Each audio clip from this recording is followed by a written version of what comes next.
9/11 truth leaders throughout the world have seen this information, and they were bowled over by it, by the solidness of the evidence and the surprising conclusions.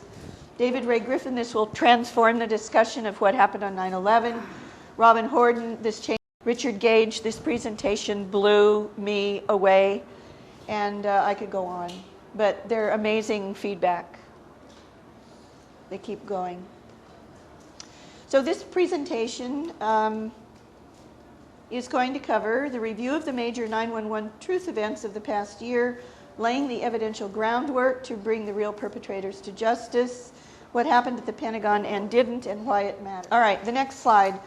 The Project for New American Century, of course, called for, people don't know, that the, what I call the PNAC manifesto was published exactly a year before 9/11, September 11th, 2000. Now, it is my contention that I'm going to support here that only an attack on an iconic national military facility like Pearl Harbor would have turned the 9/11 attacks into a new Pearl Harbor. The World Trade Center attacks would not have been sufficient. It would have been seen as a bigger World Trade Center 93 attack or a bigger Oklahoma City. And both of those attacks had been handled perfectly well by the civilian court system. And of course, the neocons wanted for that not to be the case. They wanted us to be able to say that we were at war in order to domination agenda and their domestic surveillance state. Bush actually said it was the Pentagon attack. He said it publicly over and over. That made it war in his mind. He was the president, after all, with Article II commander-in-chief powers. In his memoirs, his book that he's published, and in his speeches after the memoir was published, he said that after World War I was hit, he thought, as you know, that it was a terrible accident, terrible pilot. When he was told by Andrew Card, whispering in his ear in the Florida classroom, that, quote, America is under attack, and we have to take both Card and Bush's word for that, don't we? I don't necessarily believe that, but that's the official story. Assuming it's true even, Bush puts out that official story in his memoirs and speeches, and he says, when Card whispered in my ear and said, America's under attack, he thought America's under attack. However, he said with the Pentagon attack, he knew we were at war. Now, Bush wanted to be a war president before he even ran for president and had said so. So you need the Pentagon attack to make Bush the war president he said he wanted to be before he even ran and stole the 2000 election to get the power. The Pentagon attack, therefore, had to succeed of all of the attacks to affect the global domination agenda and the surveillance state agenda. And therefore, insiders had to be able to control, of course, not only the World Trade Center attacks, but also the Pentagon attack. And because they had to control it, and it had to succeed, especially the Pentagon attack, only, as we will see, only pre-placed explosives inside the building guaranteed their massive smoke clouds and psyops that were necessary in order to convince the public that there had been a major attack on the Pentagon. Many people don't know this, but there was an offer by Nicholas Rockefeller to Aaron Russo, in case anybody has any doubt that the Project for New American Century group, the Rockefeller family and the neocons, had the entire plan before 9/11. Nicholas Rockefeller, and you can see Aaron Russo saying this on videotape before he died on the web. Nicholas Rockefeller, whose family built the Twin Towers, told film producer Russo in September 2000, exactly when the PNAC manifesto was being published, quote, there's going to be an event, and out of that event we're going to invade Afghanistan so we can run pipelines through the Caspian, so we can go into Iraq and take the oil and establish bases in the Middle East to make the Middle East part of the New World Order. That's pretty clear. And in my relationships, he continued to tell Russo, with some of these people, I can tell you that's as evil as it gets. This is a truly evil plot. It's not just these are not just bad people. This is a diabolical plot. He also told Russo that if he joined them, went along with them, that Russo would be spared the police state domestic U.S. measures that would then be imposed upon the rest of the American public, i.e. all of us here in this room. To get their new Pearl Harbor, the Project for New American Century signatories had to steal the election. They had to make George W. Bush, who said he wanted to be a war president before he even ran for office, he had to make him president to become a war president. And they, in fact, stole the election, as you know, in Florida, where George W. Bush's brother, Jeb, was governor. And then, once they stole the election with the Florida votes, stopped counting them, then there was the unconstitutional decision in Bush v. Gore, in which the election was further stolen by the Republican plants in the Supreme Court, who completely violated the explicit letter of the Constitution that makes it clear that only the House of Representatives can vote to break a tie, basically, or overcome a conflict in a presidential election. Instead, the Supreme Court called the election.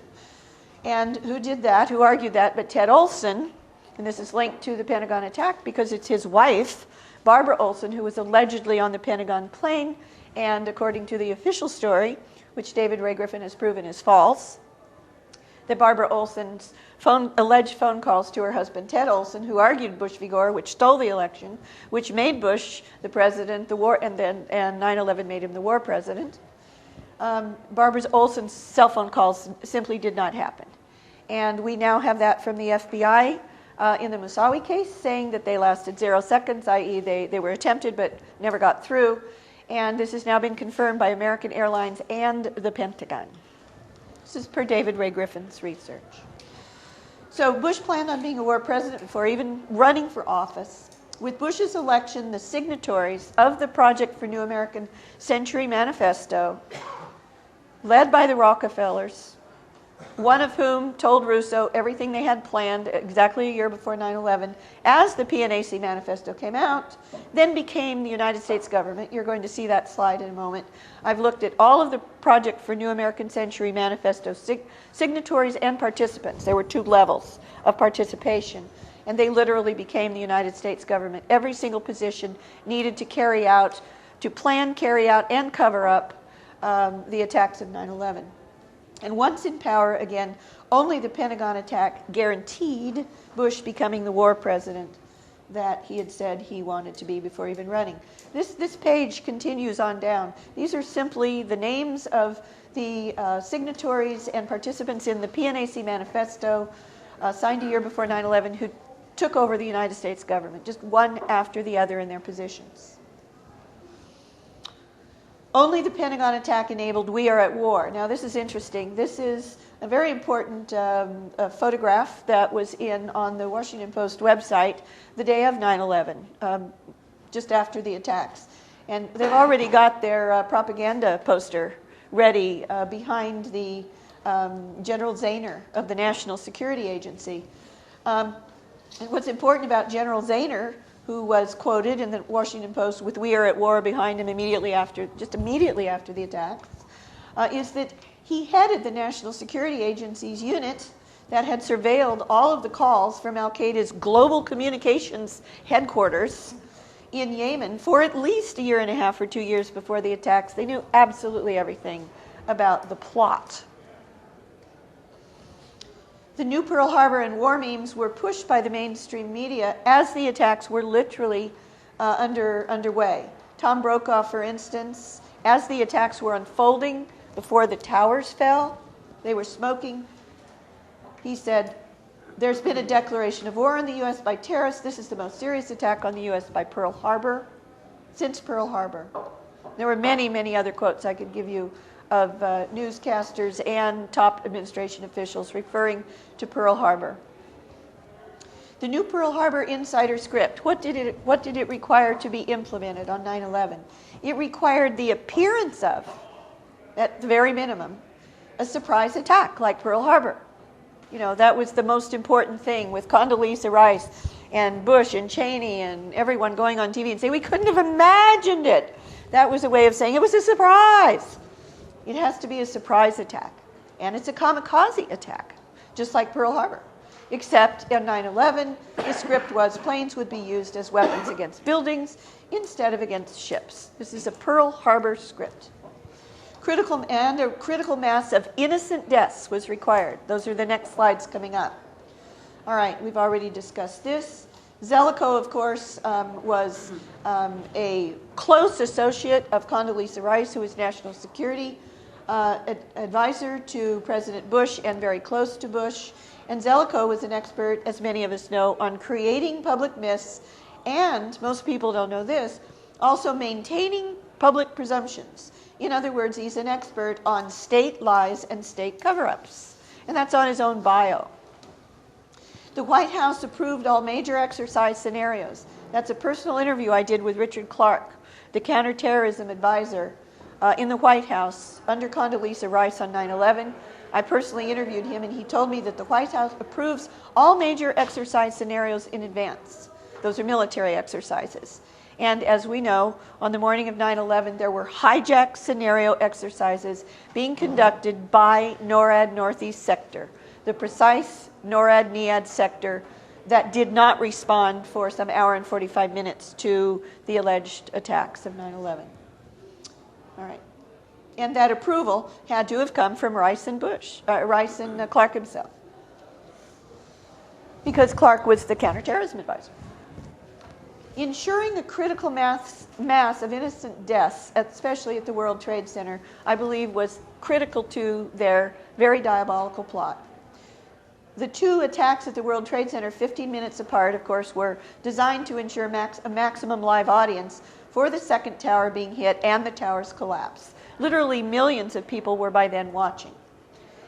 After the World Trade Center was attacked in 1993, federal agents, and this was reported, you can see Stephen Emerson, who is not a nice guy in my book, but he is a very right-wing journalist and very much a neocon himself.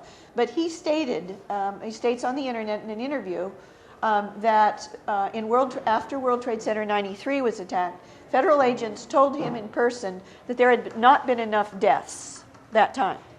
And as we know from the books like 1,000 Years for Revenge and others, we know that the FBI actually provided the bomb materials for the World Trade Center attack in 1993, and actually when the Egyptian intelligence agent who was their informant told them that the alleged terrorists were ready to go forward with the actual attack and that they had to take the bomb materials away, he said, no, let them go ahead. So that's our FBI. And it was in fact federal agents, which is almost certain a reference to the FBI, told Stephen Emerson after the 93 World Trade Center attacks there hadn't been enough deaths that time. So they were going to have to try harder and do whatever it took to have more deaths the next time. And after the impacts, but before the towers fell on 9/11, just a minute, after the 1993 attack on the World Trade Center towers, the roof doors were ordered locked by official New York City policy, by the New York City Fire Department. This is a fact. And so on 9/11, anyone above the fire zones were trapped, terrorizing and killing all innocent victims above. According to the New York Times, an estimated or a known from their 911 cell phone calls, the New York Times states that it is known that at least 105 victims above the impact zones had gotten to the roof doors only to find them locked and then died in the towers. Horrible, diabolical plot. After the impacts and before the towers fell, in addition, this is interviews that I have done with people who know on the inside, dozens of military and civilian helicopters, good guys, just got in their helicopters. They self-ordered themselves. They didn't wait for orders. They just assumed that what their superiors would want was to try to save the people from the World Trade Center towers one way or the other. And they self-dispatched towards the towers, but they were ordered to land at a nearby base so that they could not respond and rescue. Paul Wolfowitz, one of the top signatories of the PNAC manifesto, Deputy Secretary of Defense, before and on 9/11. These are quotes from him right after 9/11 that speak to this critical mass of deaths. Wolfowitz predicted after the attacks that the 9/11 attacks would soon be found to have resulted in a greater number of American deaths than any single day since the Civil War, more than any single day in World War I, or that should read World War II, and that Americans would finally now be willing to sacrifice their lives in great numbers for the cause of defeating terrorism worldwide. And then he also quoted Winston Churchill, "America is like a great boiler. Once it gets fired up, the energy it generates is enormous." This is energy that the neocons and the Zionists could use to use American blood and treasure to perpetrate their own ends. This was also echoed by Newsweek.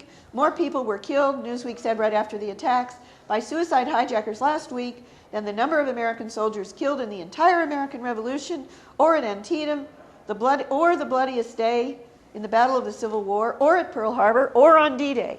So the media was hyped up to make Americans believe that this was the worst attack in our entire history. But they made sure that it had the greatest number of deaths. 9/11, therefore, was not just an evil plot, it was an actually absolutely diabolical plot. So now, proof that a 77 did not hit the Pentagon at the alleged impact point in Wedge 1, and therefore the official Pentagon story is a lie. And again, why is this so critically important? Because it's the Pentagon attack that if we can prove, absolutely prove, that the official story is a lie, then we prove that a new Pearl Harbor did not happen. I consider it the most important thing that we could do in the 9/11 truth movement. So first, we're going to look at what didn't happen at the Pentagon. I know that a lot of you already know a lot of this, but you may not know some of it. We're going to get to what I've learned did happen at the Pentagon after this, but I'm going to quickly go through what did not happen and how we know that it didn't happen.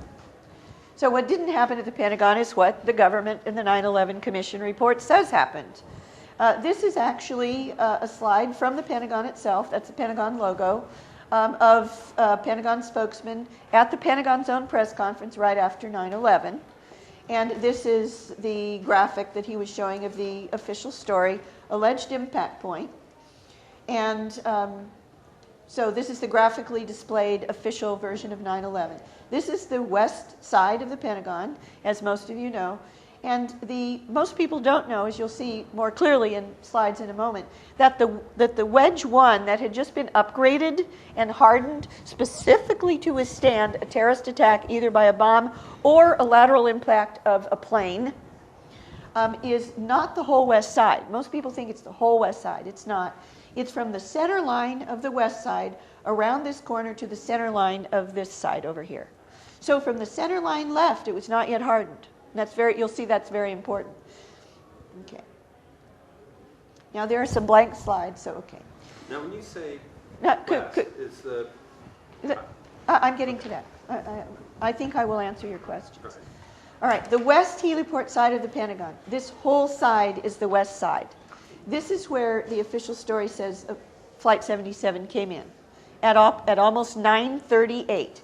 The official story says Flight 77 came in almost at ground level, did 95% of its damage on only the first floor, which is only 12 feet high to the ceiling, only about 5% on the second floor, according to the Pentagon Building Performance Report itself, totally physically impossible, came in at about a 45-degree angle and hit way over here in the Wedge 1 that had been hardened specifically to withstand such a plane impact or a bomb or both. Okay?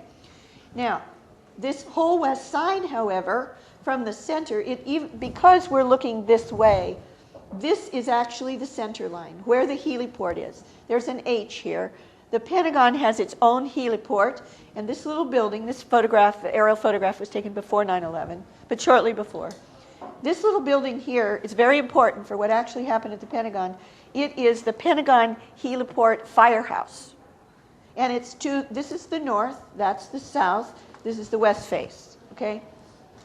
So that's actually the center line, and from here to here is 450 feet, from there to there is 450 feet. It's important to know for the analysis in a moment that every single one of these windows on the Pentagon, between the center of a window to a center of a window, is 10 feet, and therefore you just count the number of feet. That's the way you can tell how far something is from something else. All right, so this is the center line right here, and so the heliport firehouse, right above it is a little tiny building on the roof of the heliport firehouse where they had the fire engines, and on the roof was the heliport air traffic controller, where actually 2 air traffic controllers were looking out because the VIPs, the president, the vice president, Rumsfeld, Wolfowitz, they liked to go in and out, directly in and out of the Pentagon on helicopters, and then they would go to Andrews Air Force Base from there, so they didn't have to drive back and forth from the Pentagon. And most people also don't know that on the morning of 9/11, until the attack started happening, when Bush was in Florida, he was pre-scheduled to arrive at that heliport between noon and 12:30. Most people don't know that. That turns out to be extremely important. All right. So that flat side faces. I think we need questions on a mic. I'm not sure. Do we need questions on a mic, or can you hear it? Switch back and forth and wait for questions later. Yeah, I would appreciate questions later. I think I'm going to answer your just pretty detailed presentation. All right. What I've done here is actually. This says properly scaled, but when you actually count, if you count 10 feet for each one of these windows, this graphic, which is very famous in the 9/11 Truth Movement, it's in Plain Sight by Dave von Kleist and a number of other films and on the web. This plane is much larger. It's not properly scaled. A 757 would not be this large. But the point is that this does show where the official story says how low the plane was, which is absurd. And this is even a better photograph. The official story actually states that a 757 going at approximately 560 miles an hour, according to the alleged flight data recorder of the plane, was literally coming in at almost parallel to ground level, and 90 to 95% of the damage on the alleged inside penetration path was in the first floor, which is only 12 feet to the ceiling. Now, you're going to see why that is physically impossible. First off, the 757's massive 6-ton steel and titanium engines extend 9 feet below the bottom of the fuselage. So, based on the Pentagon building performance report itself, that performance report states the top of the fuselage body was no more than, in fact, you can show it was less than 20 feet above the ground. However, the body of a 757 is almost 12 and a half feet wide in diameter, leaving less than 8 feet between the bottom of the fuselage and the ground. But the engines extend 9 feet below. The engines would have had to have gouged the lawn. They did not at the official story impact point. If the official story were true, the lawn should have looked like this. It did not. Instead, it looked like this. Now, this is a very famous photograph. You've seen it many, many, many times. People who claim that no plane was destroyed at the Pentagon always use this so-called pristine lawn photograph to prove that. I'm going to show you that that is false, that there was a plane destruction at the Pentagon, just not where the official story says and not when the official story says. So the official story claims that Flight 77 came in over that lawn, right above the lawn, should have scraped its titanium and steel engines over that lawn, which isn't the case, went in at a 45-degree angle right there, that its right wing hit this diesel trailer and caused this huge smoke cloud to go up, and then plowed into the wall and went in 3 rings, popped its nose or some part of the plane out of the 3rd ring in the C ring, so-called C ring exit hole. That is the official story. Now this is just a blank, okay. Now, one of the ways that you prove that the official story, there are many ways to do it, is a complete lie, is that the, whatever actually, the first violent event at the Pentagon, I've known for years and years, since about 2002, stopped multiple Pentagon clocks, multiple Pentagon wall clocks, very close to each other and way before the official story says Flight 77 got even close to the building. The official story says that Flight 77 impacted the building at 9:37 and 46 seconds, almost 9:38. However, this clock is stopped at 9:32 and 30, basically 9:32 and 30 seconds. This one, depending upon how you read it, 9:31 and 40 seconds. These clocks are independently set, and this one is the important one, as you'll see. It's from the heliport, that little heliport firehouse. Turns out to be very, very important, because this clock was stopped outside the Pentagon proper. This one was stopped inside the Navy section of the Pentagon, which is way in. It's not even in the first ring in, it's in the second and third rings in. Believe it or not, the heliport clock, which turns out to be critical, is actually stopped at 9:32 and 30 seconds by some violent event. We're going to see what it was. Is actually in the Smithsonian Institution's official 9/11 exhibit. There it is. And it's just to the left. You can go and see this very exhibit today. Just to the right of it is Ted Olson's phone, on which he allegedly spoke to his wife, Barbara Olson, on which those cell phone calls we know did not happen. So both of these objects are related to the Pentagon attack. There's another blank screen. All right. There are multiple witnesses. I asked myself, so some violent event stopped the heliport firehouse clock at 9:32 and 30 seconds. What was that event? I went looking for it. And I found it. It was very easy to find it. Once you ask the right question, then you can get to the right answer. Multiple witnesses stated that a white low-flying plane approached the Pentagon on a south of Navy Annex, south of Sitco Path. In other words, on the side that the official story says Flight 77 came in on, but it didn't. And that white plane, that early white plane, hit, dragged, or scraped its left wing at or near the helipad just before bursting into a huge fireball. And as all American Airlines plane bodies, civilian airliner bodies, are polished aluminum, they are silvery. They are definitely not seen as white. So if there's a plane that came in and something happened to it at the heliport or near the heliport at 9:32 and 30 seconds, 5 minutes and 16 seconds before the official story says Flight 77 was anywhere close. In fact, it was like 70 miles outside of Washington, D.C. then.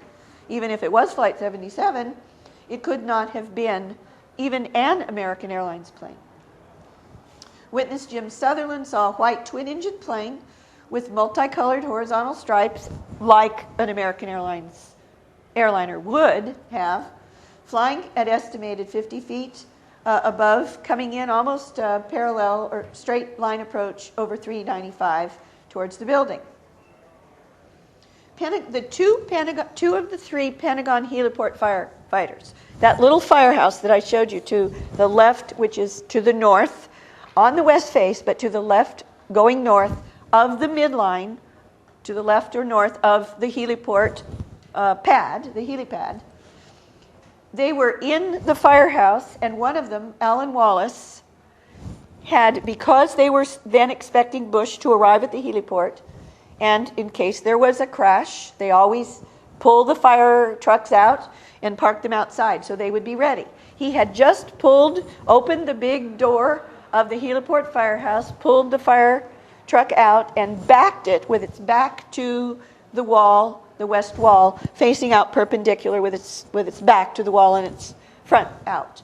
And he and the other heliport firefighter, his name is Mark Skipper, were, if this is the west wall, and this is the heliport, and that's the heliport firehouse, they had just parked their fire truck here, parallel to the wall, as you'll see in a moment in the photograph, to the firehouse, and had just gotten out and were walking along the side, between the side of the fire truck and the heliport firehouse on their right, the truck on their left, when Alan Wallace states very clearly in his public statements that he has published, he says, "I looked to my left."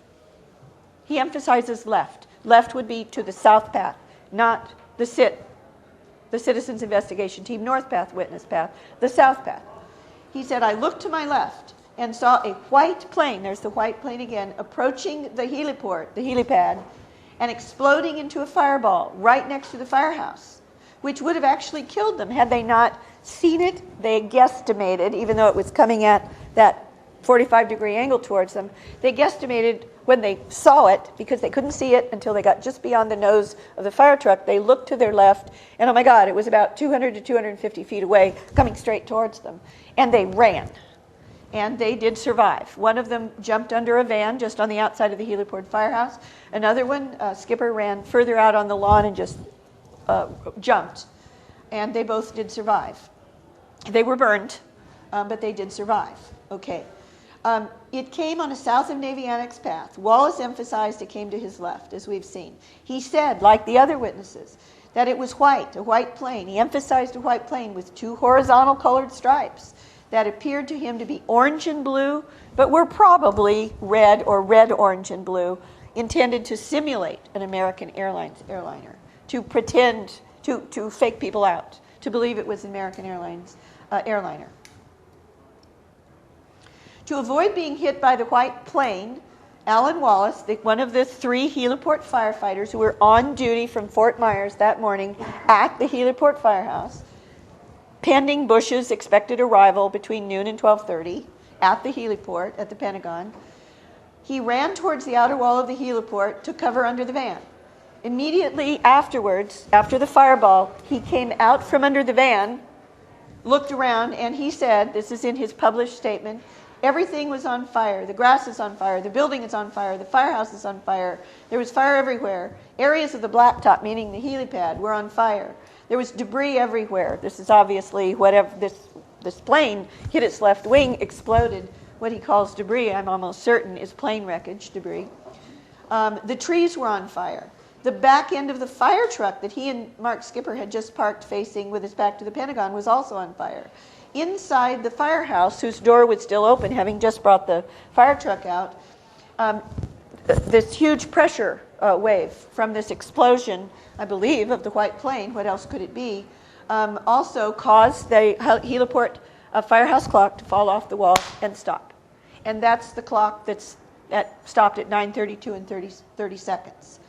Inside the heliport firehouse, the 3rd fireman, who was still inside, Dennis Young, he said that the firehouse was filled with smoke and debris, that the ceiling crumbled. Even the official Pentagon report called Pentagon 9/11 states that the fireball and the pressure wave may have actually gone into the firehouse through the door that was still open. Now, this is a photograph. This is a very important photograph to see. This is a photograph. This is the firehouse. The heliport is out here.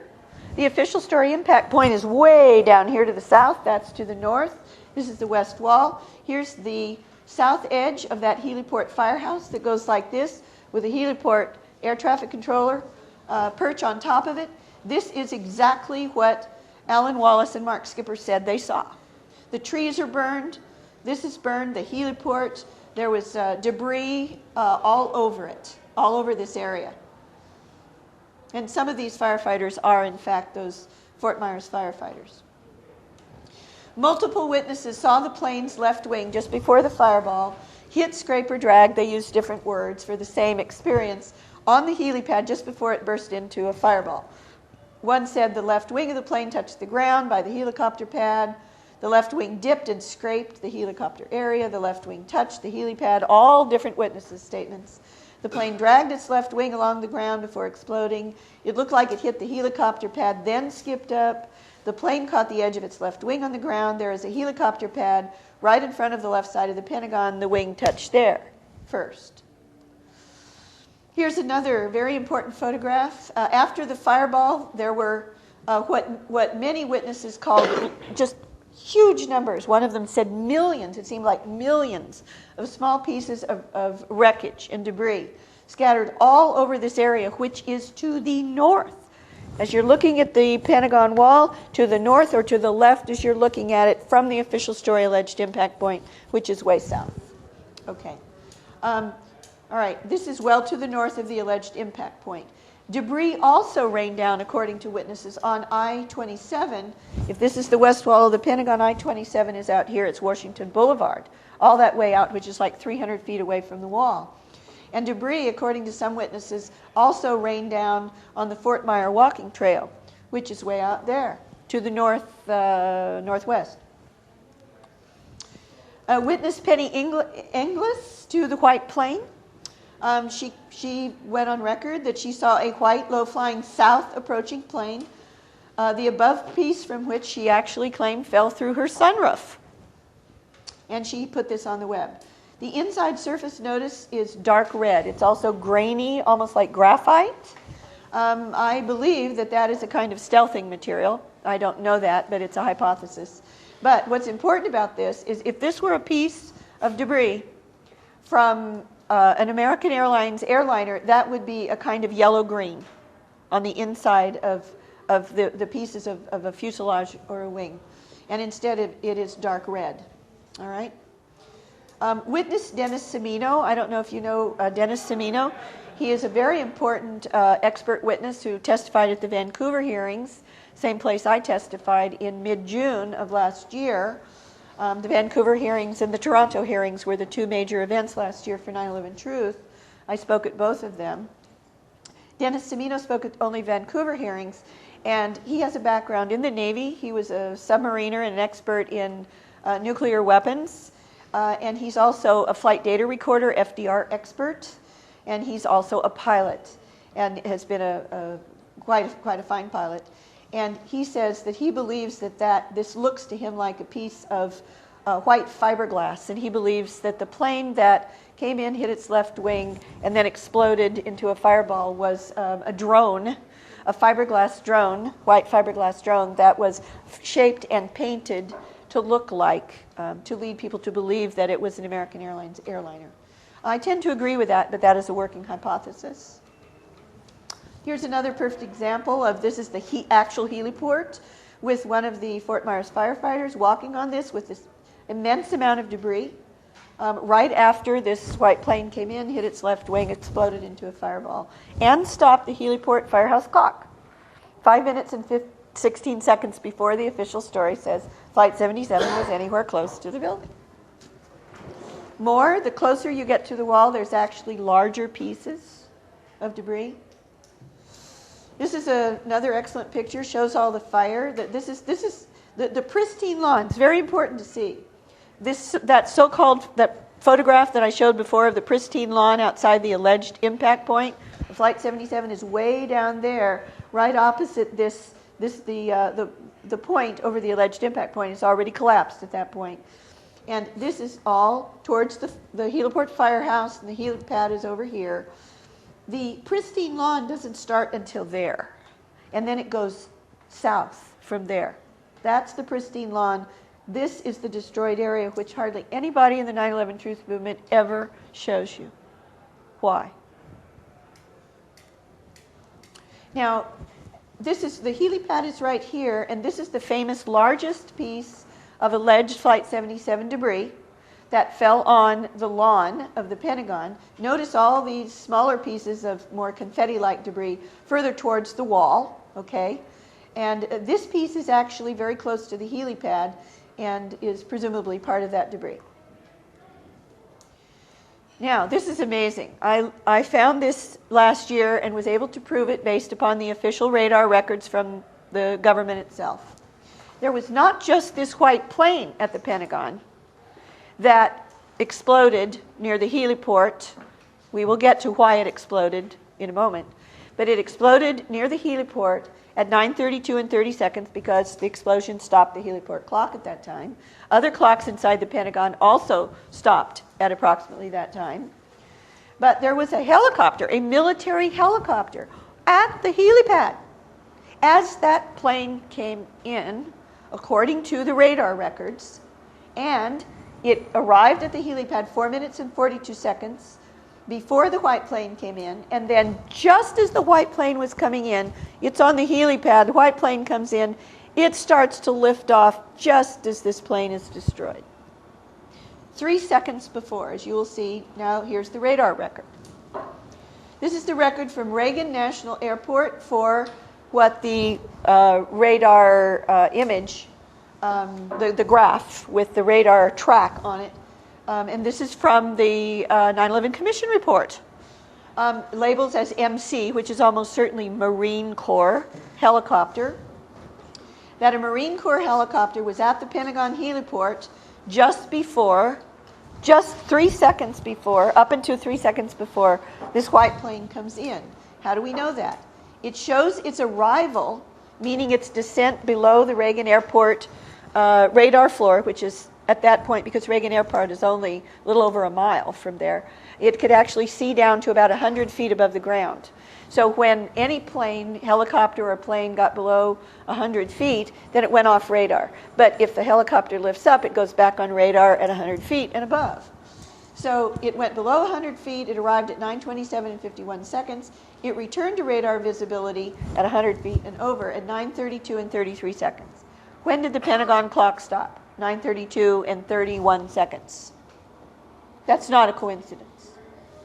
I believe that whatever that helicopter was, the Marine Corps helicopter, actually destroyed that white plane. So this page you're showing Yes. is out of the 9/11 report? That's screen tag, screen tag also certainly standing for Marine Corps. That isn't on this. The graphic that all of this data was represented on is in the 9/11 Commission report. This is from the radar. I believe it could be the RAIDS 84 radar, but it's from radar reports that Robin Horden has pulled together. And the site, I am finishing a book on 9/11, and all the sites for this are in my book. The same title as this presentation. Should be out in March. I can't remember it right now, but it's an official document. Okay. I believe, as I said, that the near simultaneity of the helicopter liftoff, Marine Corps helicopter. Now, there's reason to believe that that was Marine Corps 1. In other words, the president's helicopter. Because Bush was expected to come in. Okay. Not until noon, and this happened at a little after 9:30, but there's a working hypothesis could actually be Marine Corps 1 or a Marine Corps helicopter perhaps for Rumsfeld or a Marine Corps helicopter for Wolfowitz, but certainly a Marine Corps helicopter coming in to pick up a very high-ranking official at the Pentagon. All right. So I believe that the effective simultaneity within 2 to 3 seconds of the helicopter lifting off from the area of the helipad and the white plane coming into it and being destroyed into these confetti-like millions of pieces before it was able to hit the wall just beyond the helipad is not a coincidence. And in fact, most people don't know this. You'll find this in David Ray Griffin's more recent books. Naval historian John Sherwood U.S. Navy historian John Sherwood told a very important Pentagon eyewitness, Jeffrey Mark Parsons, who himself was a helicopter pilot, happened to be, who was in a hotel beyond I-395 looking at the Pentagon from the 17th floor.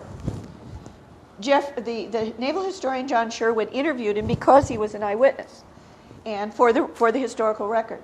And Sherwood, the historian, told the witness in their interaction during this interview that a helicopter was sent to the Pentagon by the White House to prevent the incoming plane from going into the Pentagon, which is precisely what the near simultaneity of the radar record and the eyewitness testimony of the white plane coming in actually totally 100% supports. This is witness Jeffrey Mark Parsons himself from the 17th floor of his hotel across I-395.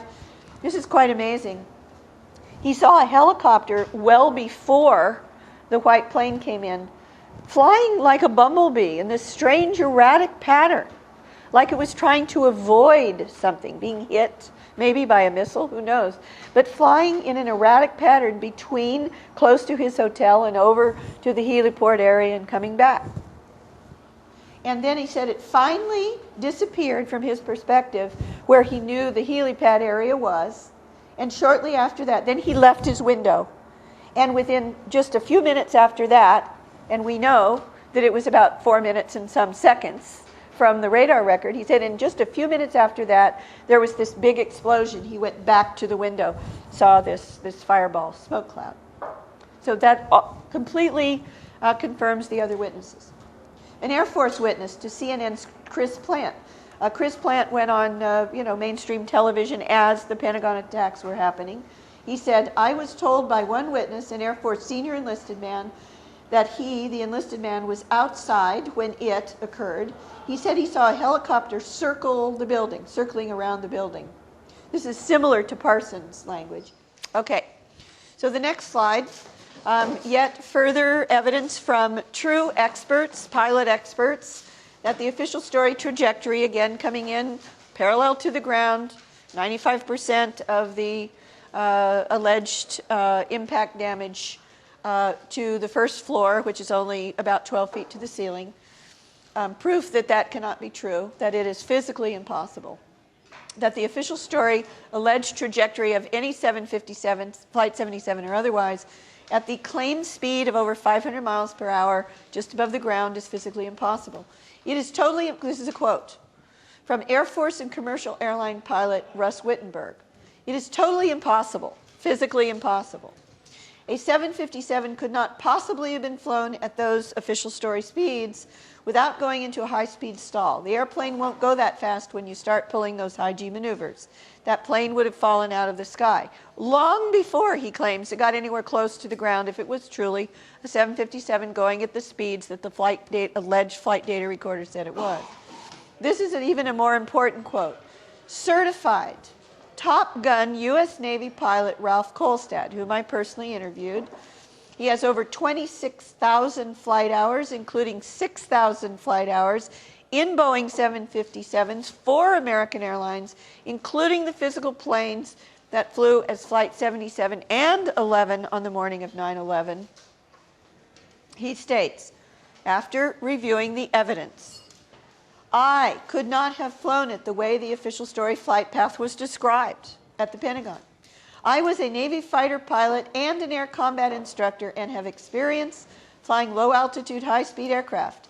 I could not have done what these alleged hijacker beginner pilots, what these beginners did, or was claimed that they did. Something stinks to high heaven, unquote, about the official story. Now, I discovered this, and I think this is extremely compelling evidence that a Flight 77 or any Boeing 757 could not possibly have done what the official story says. This is yet another reason.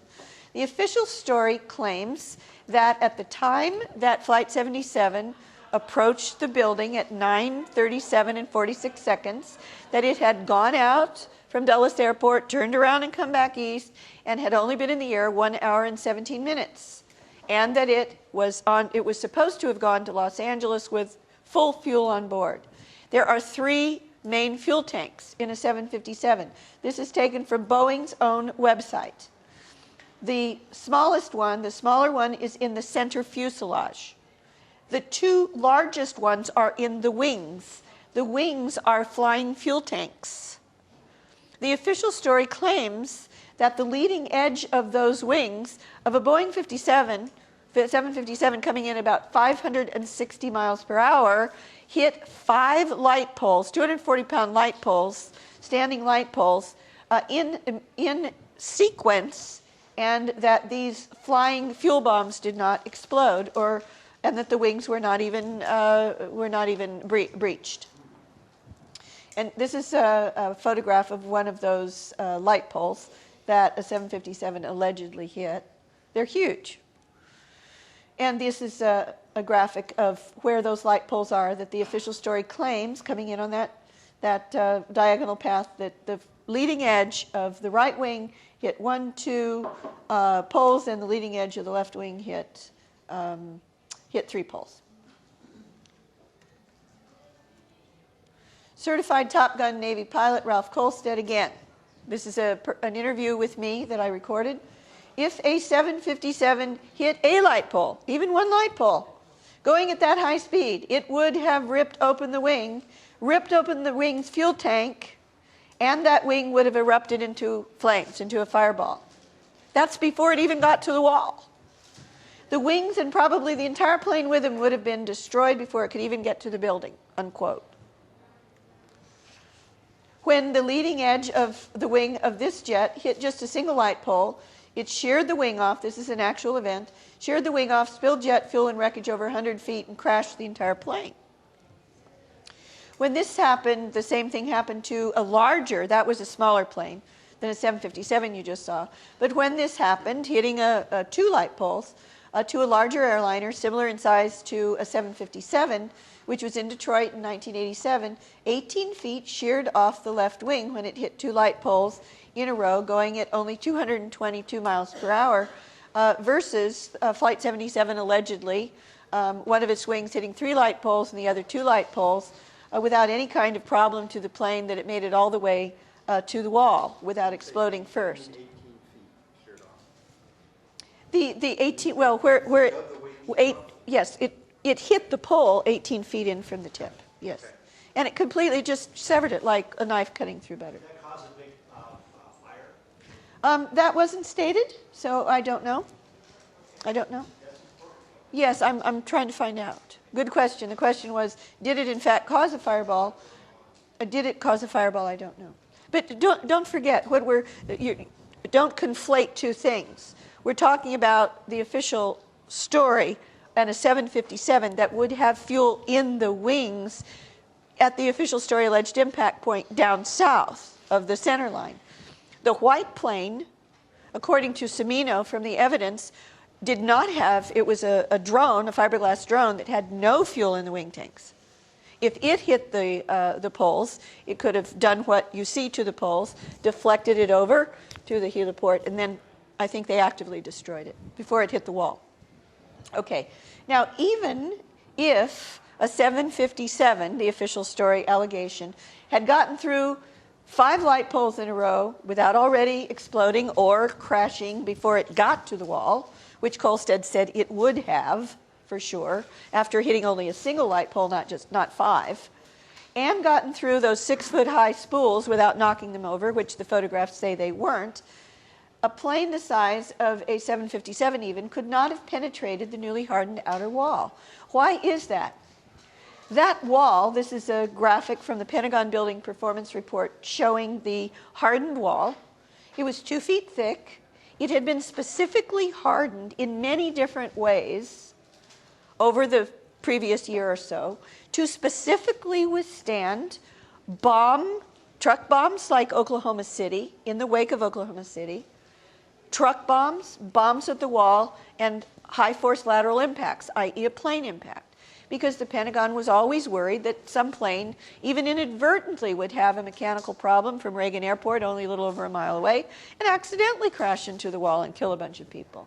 So it also had it had a Kevlar mesh, like a bulletproof vest that was inserted into the wall itself. So the wall, the new wall, including where the official story says a plane penetrated that outside wall, the wall was specifically designed to prevent that penetration. It was like a huge bomb and plane-proof vest. Now, all right. This is an example of what a flying Canadian goose does to the nose of a plane. Many people don't know, but the nose of a plane is very lightweight material because that's where the navigation equipment is, and it's very easily destroyed, even by a single flying Canadian goose. Now we're going to see what happened to the nose of a large airliner about the size of a 757 when it hit a completely non-reinforced wall, far thinner than the Pentagon's, going at a mere fraction. I think this is only about 88 miles per hour of the speed claimed for Flight 77. Now, the point of these last few slides is that I believe the evidence shows that even if the official story were true, Flight 77 hit the wall at column 14 on wedge 1, it wouldn't have gotten through the wall. Summarizing so far, the official story claims that after striking 5 light poles in a row, the leading edge of the wings, and somehow making it through that newly hardened wall, specifically designed to prevent a plane impact or a bomb or a terrorist attack succeeding, without any of its fuel wing tanks exploding or the wings flying off. There were no wings found outside the Pentagon. The official story claims that the plane, after getting through the wall, which is here, this is coming into the building, after it got through the wall, then and only then did the fuel in the wing tanks explode, which is absurd. And The official story claims, this is from the Purdue University simulation, the official story claims that the plane had to got in somehow through that newly hardened Kevlar reinforced and steel reinforced wall, 2-foot thick wall, and only after it got inside that it was progressively shredded, and that somehow all of this progressive shredding through these still standing columns in the way, that it somehow created itself into a quasi-liquid fuel and debris slurry. That's actually taken from the Pentagon Building Performance Report, and that this slurry that is being forced apart further and further by these still standing columns after the attack is over, somehow magically, when it got to 3 rings in through all of these still standing columns, reconstituted itself, went around the columns, reconstituted itself into this perfectly focused round cone of energy in order to create this perfectly round hole on the inside of the 3rd ring in, the so-called C-ring exit hole. And that's a very early photograph of that with the smoke still smoking. All right. And the official story claims that somehow that quasi-liquid slurry, after the plane got inside, and these are all these little squares here from the Pentagon Building Performance Report are still standing columns, that it somehow, in spite of its being dispersed and then came back together in a perfect cone, that it was able to burst this, the C-ring exit hole, perfectly round exit hole, of about 12 to 16 feet in diameter, despite the fact that Dwayne Dietz, who is the former NASA Director of Research Engineering and a top 9/11 researcher and activist and speaker from San Diegans for 9/11 Truth, he's analyzed the Pentagon Building Performance Report's own graph, showing that there is no possible so-called penetration path between the outer wall and the so-called C-ring exit hole that doesn't, from any possible alleged entrance hole, that doesn't have multiple still standing columns after the alleged penetration path inside the building. It's just completely absurd. The official story talking about the Pentagon. I'm going to hold questions because we're doing a tape, if it's all right. Okay. Now, the official story also claims, and this is from the Pentagon's Building Performance Report also, this is the Pentagon First Floor West, okay?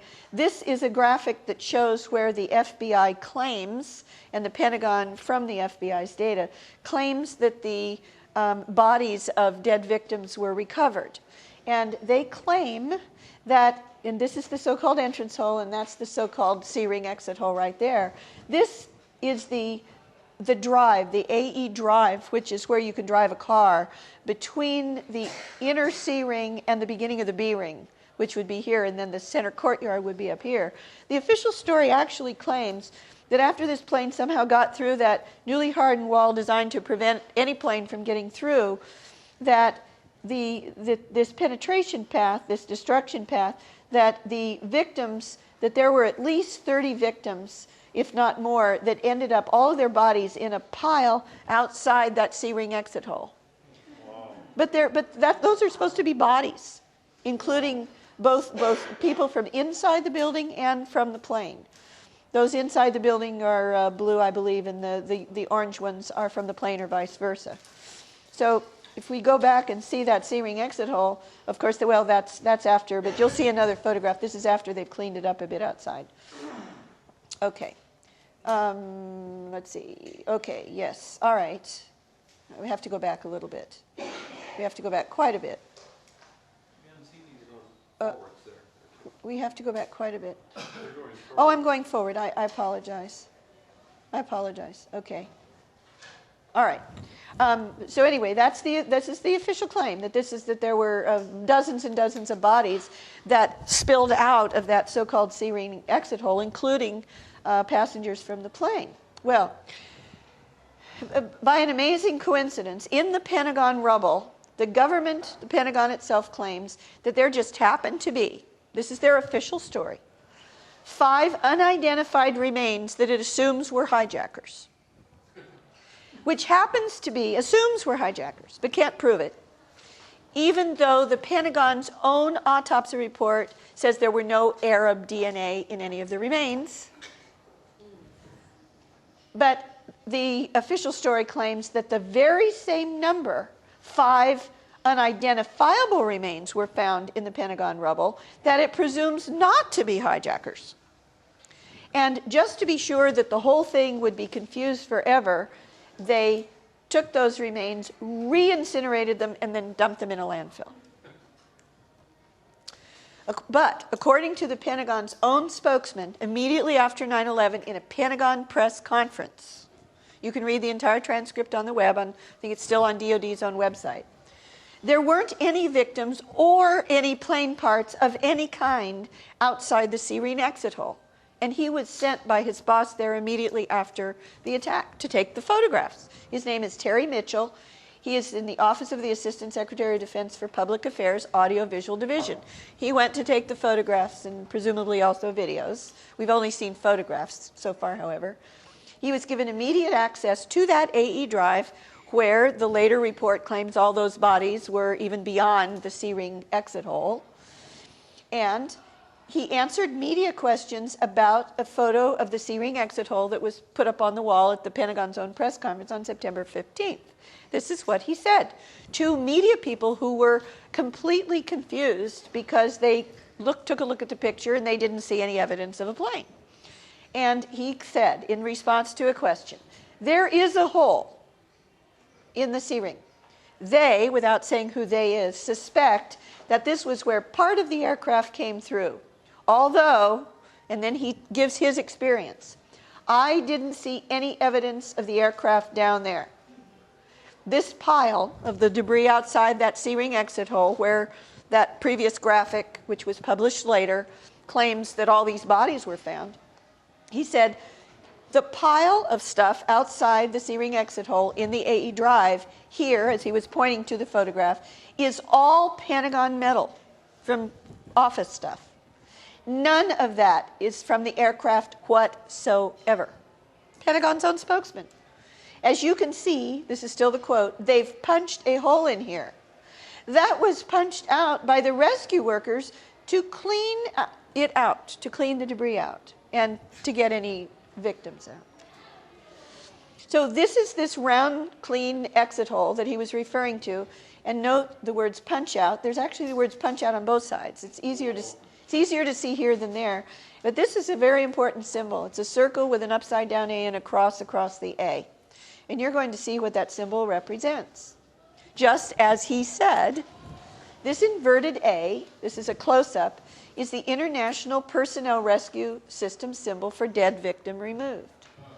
The hole was made, obviously, for the exit of Pentagon personnel who might have been trapped inside and for the entry of rescue and cleanup teams going in, just as Terry Mitchell said. And then here, and according to shape charge explosive expert, mechanical engineer Dr. Michael Meyer, who is quoted in David Ray Griffin's books, this so-called C-Ring exit hole is the very signature of a shape charge explosive, not of a blunt force impact, like the allegations of the official story.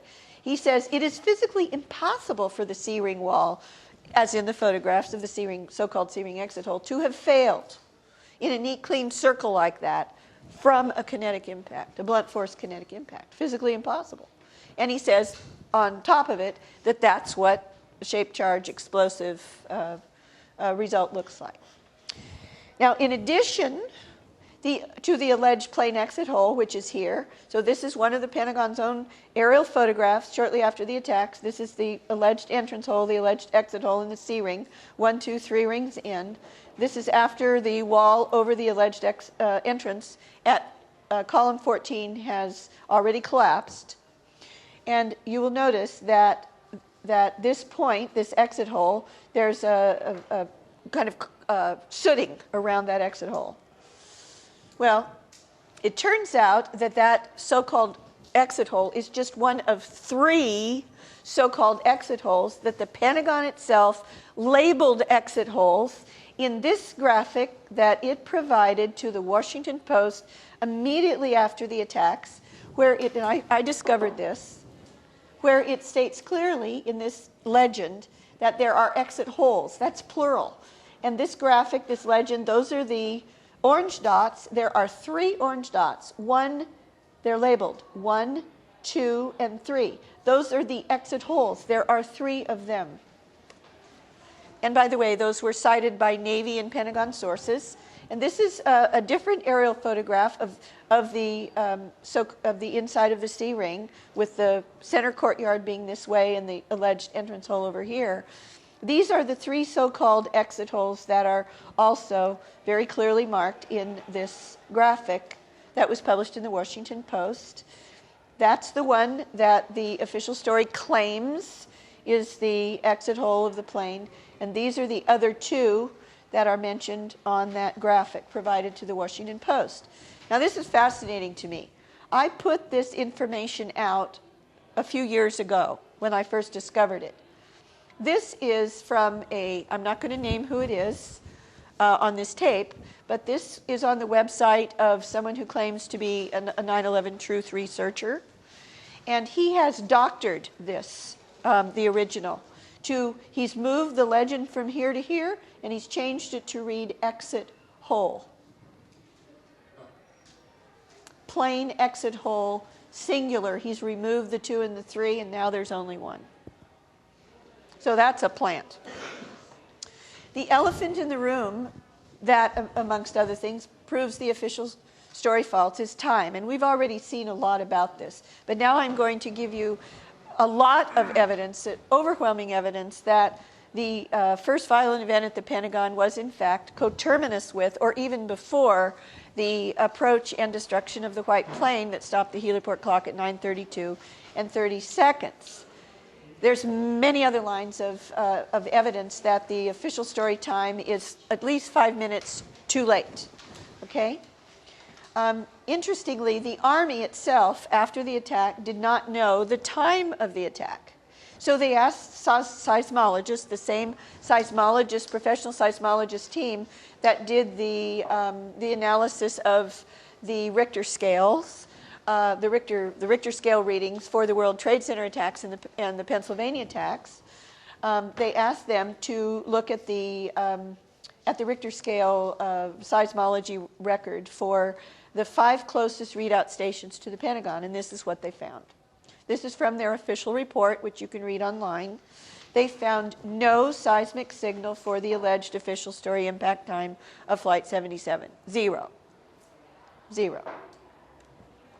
And yet, and this is a quote from Air Force Lieutenant Colonel Dave Gapp, who is he's a magnificent person. Dave Gapp is a top activist for San Diegans for 9/11 Truth. He's out there every single Sunday educating people in front of Navy ships in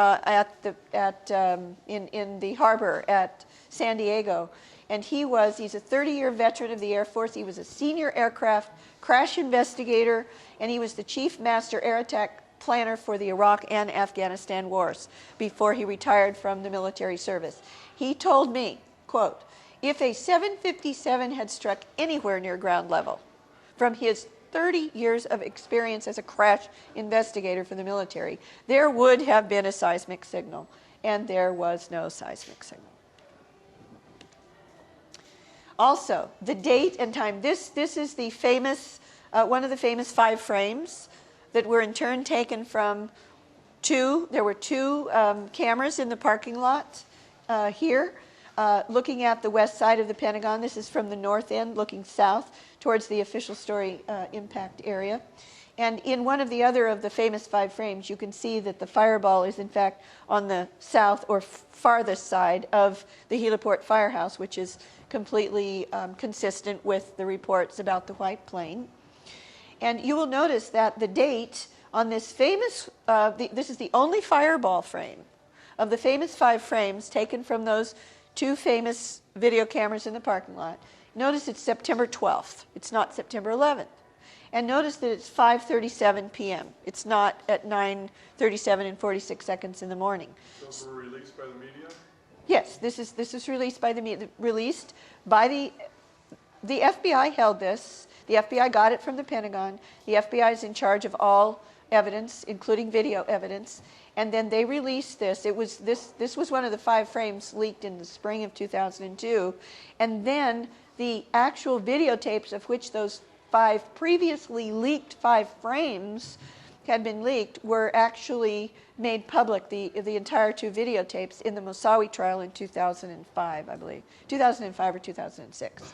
Okay, so what is the explanation for this being September 12th and the wrong time? Wrong date and wrong time on this is the piece, the single frame that the media worldwide showed on the front page of almost every newspaper in the world as alleged proof of a plane hitting the Pentagon on 9/11.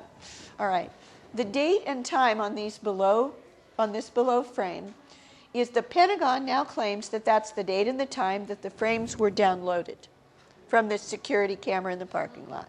However, if that's true, a security camera is completely worthless without a date and time stamp of when the actual frames were taken.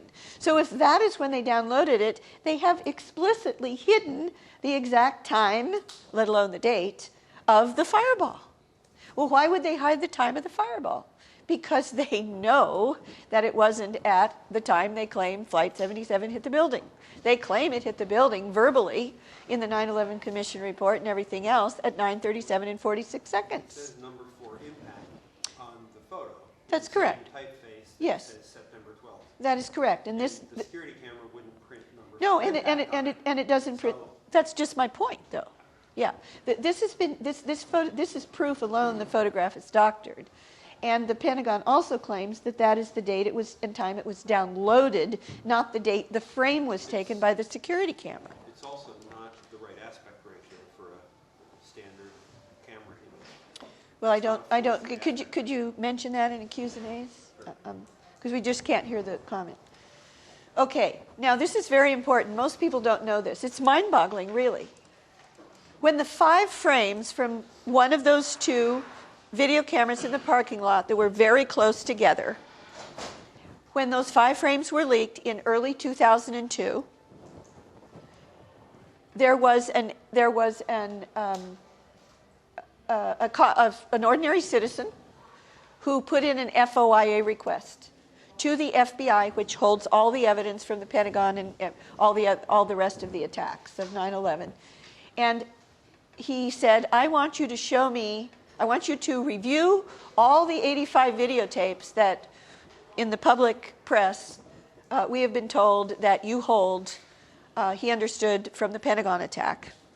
I want you to review them all and let me know which of those show any evidence of an impact on the wall. Okay?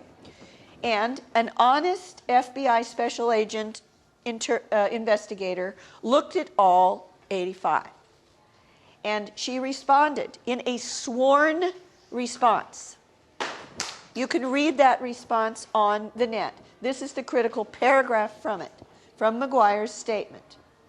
You can see the whole thing at www.flight77.info. Quote, out of the remaining 13 videotapes, she'd already eliminated from 85 down to 13. All of those from 85 down to 13 couldn't possibly, she said why, have had anything to do with a plane impact. She said of the remaining 13 videotapes, which did show the Pentagon crash site, alleged crash site, 12, that is all but 1, only show the Pentagon after the alleged, I'm adding alleged, after the impact of Flight 77. She says, I determined that only 1 videotape showed the impact of Flight 77, she's assuming it hit the building, into the Pentagon on September 11th, and that is this famous videotape from which the famous 5 frames was taken. We now know there were actually 2 in the parking lot. But this is all there is. And if this is all there is, there ain't no evidence of a plane here. This is only evidence of an explosion. Now, it may be the white plane explosion, but there is no evidence in the photo of a plane. All right, and I've already given you that. So why is the Pentagon hiding the attack/fireball time? Because the first violent event happened more than 5 minutes before the official story says. whatever happened that caused the heliport fire clock to stop 5 minutes and 16 seconds before the official story alleged impact time. So this should also give you a hint at what else happened at the Pentagon. There wasn't just a white plane coming in on a south path that exploded into a fireball just beyond the heliport firehouse near the helipad. This should give you a hint as to what else happened at the Pentagon. The FBI's official 911 investigation code name is Pent Bomb. It's not Pent Plane. And that stands for Pentagon Twin Towers Bombing. You can go to the FBI's own website and see this for yourself 5 minutes from now. The FBI also lied to their face to the Jersey girls when they met with their FBI briefers. They asked the FBI briefers why, if the official story were true, that their code name for the whole investigation was Pent Bomb. And the FBI agent lied to them and said, well, that's because all of our investigations end in bomb. Well, that's just flat out lie. The anthrax investigation, which is directly linked to 9/11 because the anthrax letters were dated September 11th. The anthrax investigation doesn't end in bomb. It's called Amerithrax. And in addition, the code names for FBI investigations we already know to be about proven bombings do end in bomb, just like Pent Bomb, Pentagon Bomb. An example, the closest example we have, the Oklahoma City bombing investigation code name is Oak Bomb. It's not Oak Thrax or Oak Plane, or Oak Rider Truck or Oak Truck. It's Oak Bomb. Okay. That Pent Bomb is the code name of the entire 9/11 investigation, was reconfirmed directly by FBI Director Mueller himself in the cover story issue 2011. He said in the May 10th issue 2011, quote, the FBI's Strategic Intelligence Operations Center filled to capacity on 9/11 and remained that way throughout Pent Bomb, the FBI's cryptonym for Pentagon Twin Towers and bombing. So there's no question whatsoever that the official code name for the entire federal government of the 9/11 attacks is Pent Bomb. Why bomb? That is because part of the real story at the Pentagon, besides that white plane and the helicopter at the helipad, is inside the building explosives, just as it is at the Pentagon, which has already been proven by David Ray Griffin and Richard Gage and Niels Harrod and Professor Stephen Jones and many others. But before we get to this compelling evidence for inside the building explosives at the Pentagon, first I want to go back to the question of time and what Donald Rumsfeld said. Barbara, I just want to give you the time check. It's 5 after 9. Yes. I can see the clock. Okay. The first attack at the Pentagon, and there was more than one, that is the first violent event at the Pentagon, was not as we've seen at almost 9:38. It wasn't even when the white plane was destroyed at 9:32 and 30 seconds. It was just after 9:30, and it was inside Wedge 2. So if this is the west wall of the Pentagon, there's the center line, there's the heliport, official story alleged impact point down here in the south, Wedge 2 starts to the north or the left of that center line. April Gallup's desk was in Wedge 2. It was not in Wedge 1 anywhere close to the official story alleged impact point. All right. It was in Wedge 2. Wedge 2 E-ring Army specialist April Gallup's wristwatch also was stopped by a major internal explosion. She insists her wristwatch is stopped right at or seconds after 9:30. That's inside the building in the Wedge 2 to the north of the center line. She also says, and this turns out to be extremely important later, that this huge explosion that almost killed her and killed many other people around her happened literally as she hit the on button on her computer.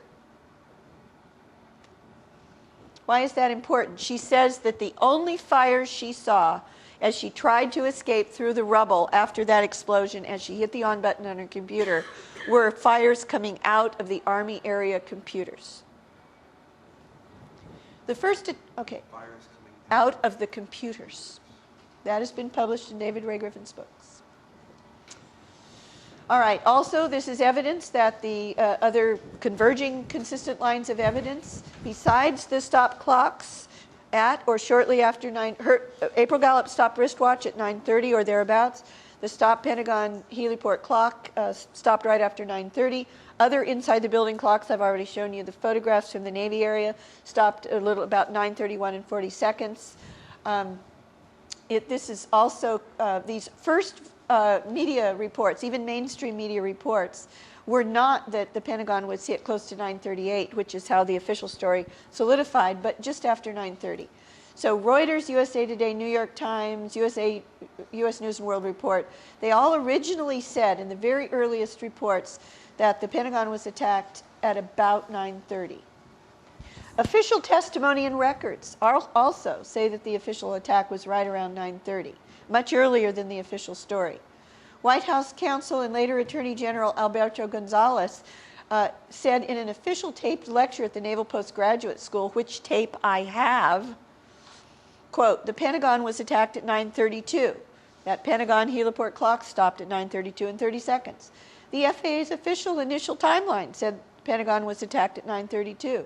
Denmark's foreign minister, about to be foreign minister, on 9/11 was in Washington, D.C., looked out a plate glass window to the direction of the Pentagon and saw the smoke cloud, the big smoke cloud, start to go up, and looked at his watch and said it was between 9:30 and 9:32 and 9:34 from his recollection.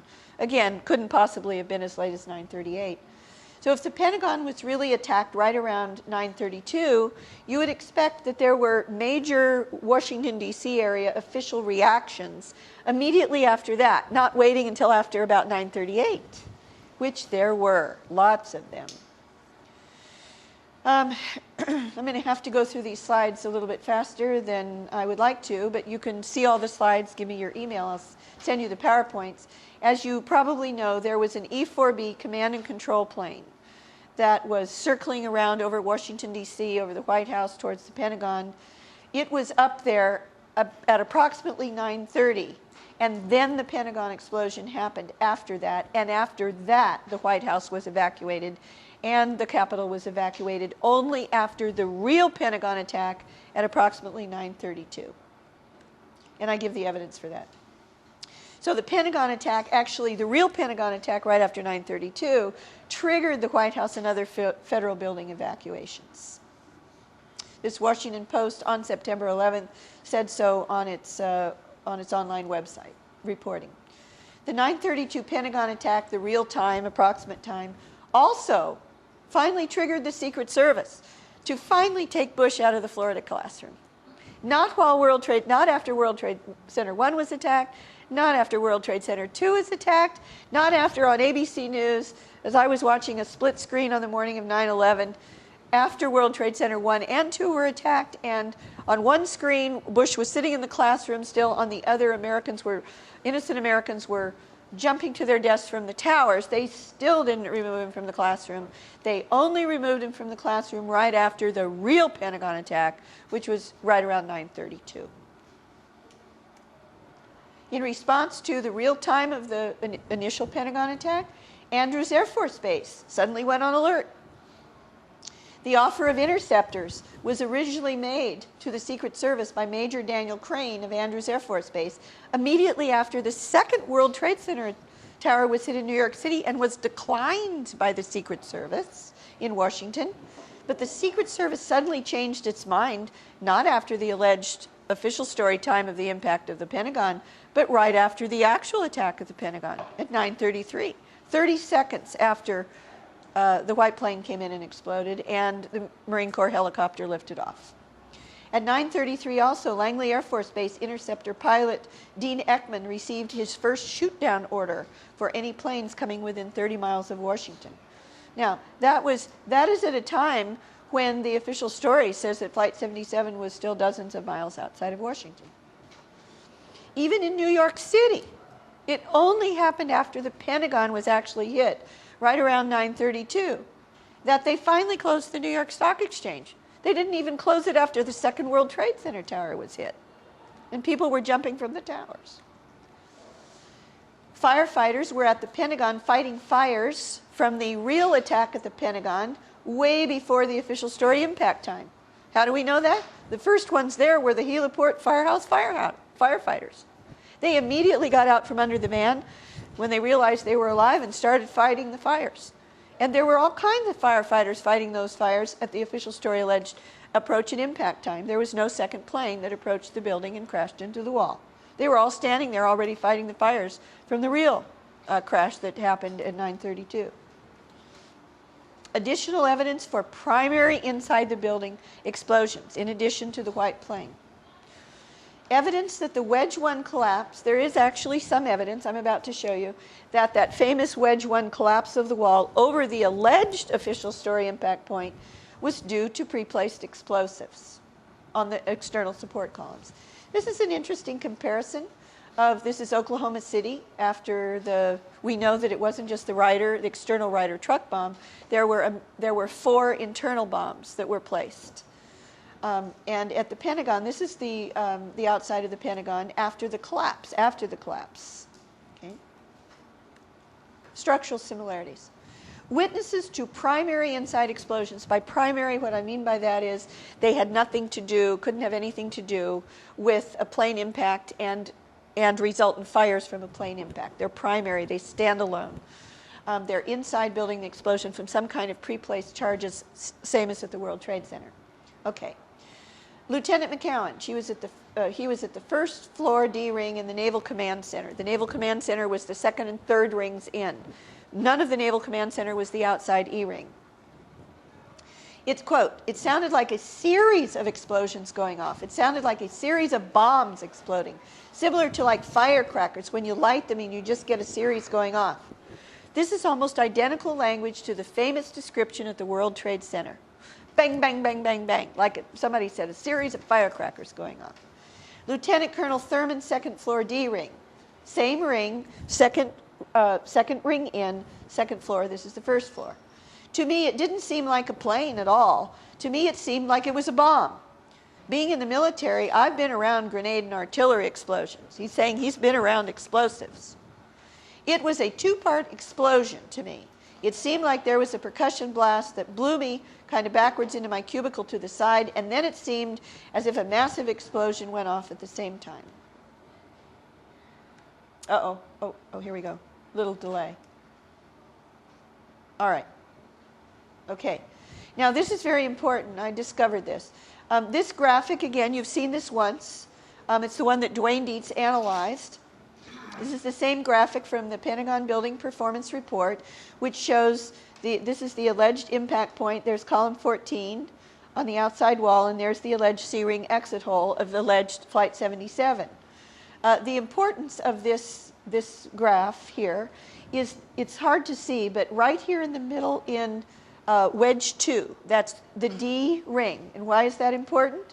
Because these are the D ring. It's the second ring in, where these experts believe there were internal bombs. Well, guess what? The Pentagon's own building performance report shows in this little orange triangle in the second ring, D ring in, the D ring, second ring in, it claims that it's the second floor, the second floor and the ceiling of the first floor that where was a huge vertical pressure wave. And the Pentagon Building Performance Report itself states that this was probably due to an independent, that is, they make it clear, of any plane impact, an independent explosion of any plane. As fire from a plane, if it had hit, would have at most collapsed the second floor downward, not thrust it hugely upward. So this is further evidence of inside the building explosions, which almost certainly means that this very important photograph of an explosion at precisely the alleged impact point is probably that very explosion, but it's of an explosion that went from the inside out, not an impact from the outside in.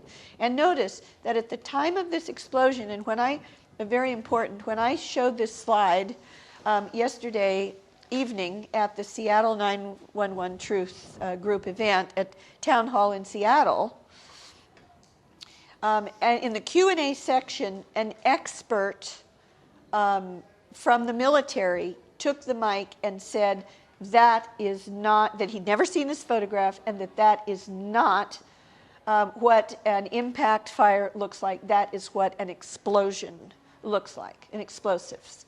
And notice that, and also that fireball lasts an extremely short period of time. And notice that the major smoke cloud going up to the south from the diesel generator trailer, which the official story alleges the right wing of Flight 77 hit, is already very well established at the time of this very short duration explosive charge. And also over here you have the heliport area, which has a completely independent smoke cloud from the white plane. Now, where'd that photo come from? This is an official Pentagon photo by a Pentagon photographer. Which one, and the site is in my book that I'm finishing. All right, now I want you to compare this photograph, because he said that is not an image of an impact. This is an actual image of a military test of running a plane into a concrete wall, and the Pentagon wall is a concrete wall. Running it into a concrete wall, and you have all this massive pulverization of concrete, which did not happen. All right. This is a working hypothesis, but I think there's a very real possibility that what you're seeing here is a thermite explosion. It looks like thermite. So I have to ask myself, was thermite placed at or around these destroyed columns on the outer section of this alleged plane penetration area of Flight 77? Why do I think that? And there was an autopsy of the concrete in this destroyed area at the alleged impact area, and they found out that it was extremely intense heat, and it actually turned the concrete to mush, and that mush was had a reddish and orange tinge to it due to the presence of iron. That's from the actual report. Now we know from the analysis at the World Trade Center that thermite, that one of the signatures of thermite reaction is in fact the presence of iron, of molten iron. That's an example of the inside of one of these external and internal columns inside the upgraded section of the Pentagon. All right, also, this is again that same famous image from the Pentagon Building Performance Report. This is the alleged impact area out here. These little orange squares are what the official story claims are the columns that were destroyed by the alleged impact of Flight 77. Note that there are 8 of them. That is not true. I will prove that to you. This is probably the most important photograph I've ever found at the Pentagon. Why is it important? This is the only photograph I found. It's by a Pentagon photographer. It's the only photograph I found that was taken after the initial fires were put out at the alleged impact point. This is column 14. Our heliport is way over here. This is the alleged impact point of Flight 77. This is the second floor. This is the first floor. You could see that this, if you look carefully, you can see in a high-resolution version of this, that column, that column, that column, and that column are still present. They are bowed out. They are not smashed in. That column is present. There are only 1, 2, 3, 4 columns missing. There are not 8 columns missing. There are not 8 columns missing. There are only 4 columns missing. Not only that, most Pentagon researchers show you only a photograph from about here up because you can't see this area. This is before the collapse happened right over here, but after the initial fire was put out. So you can see the structural damage and lack thereof very clearly. Most Pentagon researchers only show you from here up, and they claim that that was the so-called entrance hole of the plane right there. And they show you a photograph that has so much mist from the fire hoses or smoke that you can't see that that vertical column is still present. It's impossible. This is not an entrance hole of the plane. And this is not anywhere near the width of a plane, which is, this is only 50 feet wide of the missing columns, and a plane is 100, and the 757 is 156 feet across. Again, you've seen this before. This is the alleged impact point of Flight 77, and it again shows these columns bowed out, which you can also see in this photograph. These are these columns. So this area here is this area here. But this is after that fire was put out. Okay, so again, the literal smoke and fire hose spray, this is what you normally see. This is the photograph that you've always seen by other Pentagon researchers, including Jim Hoffman and others, who say, oh, well, that's an impact hole of Flight 77. They show you one that you can't see, that still standing vertical column, and you can't tell that you're not even looking at the first floor. And the Pentagon Building Performance Report itself says that 95% of all the internal damage was on the first floor behind that screen. We have seen that the physical evidence clearly supports primary inside explosives pre-placed at the Pentagon, same as at the World Trade Center. What do the witnesses say? Same thing. There were many reports of explosions and explosives throughout the chain of command at the Pentagon, from the very highest levels on down, including the chairman of the Joint Chiefs of Staff himself. First, Secretary of Defense Rumsfeld and his 3-star top military aide. Secretary of Defense Rumsfeld was asked by Sam Donaldson shortly after the attacks what he thought happened. He said, a bomb?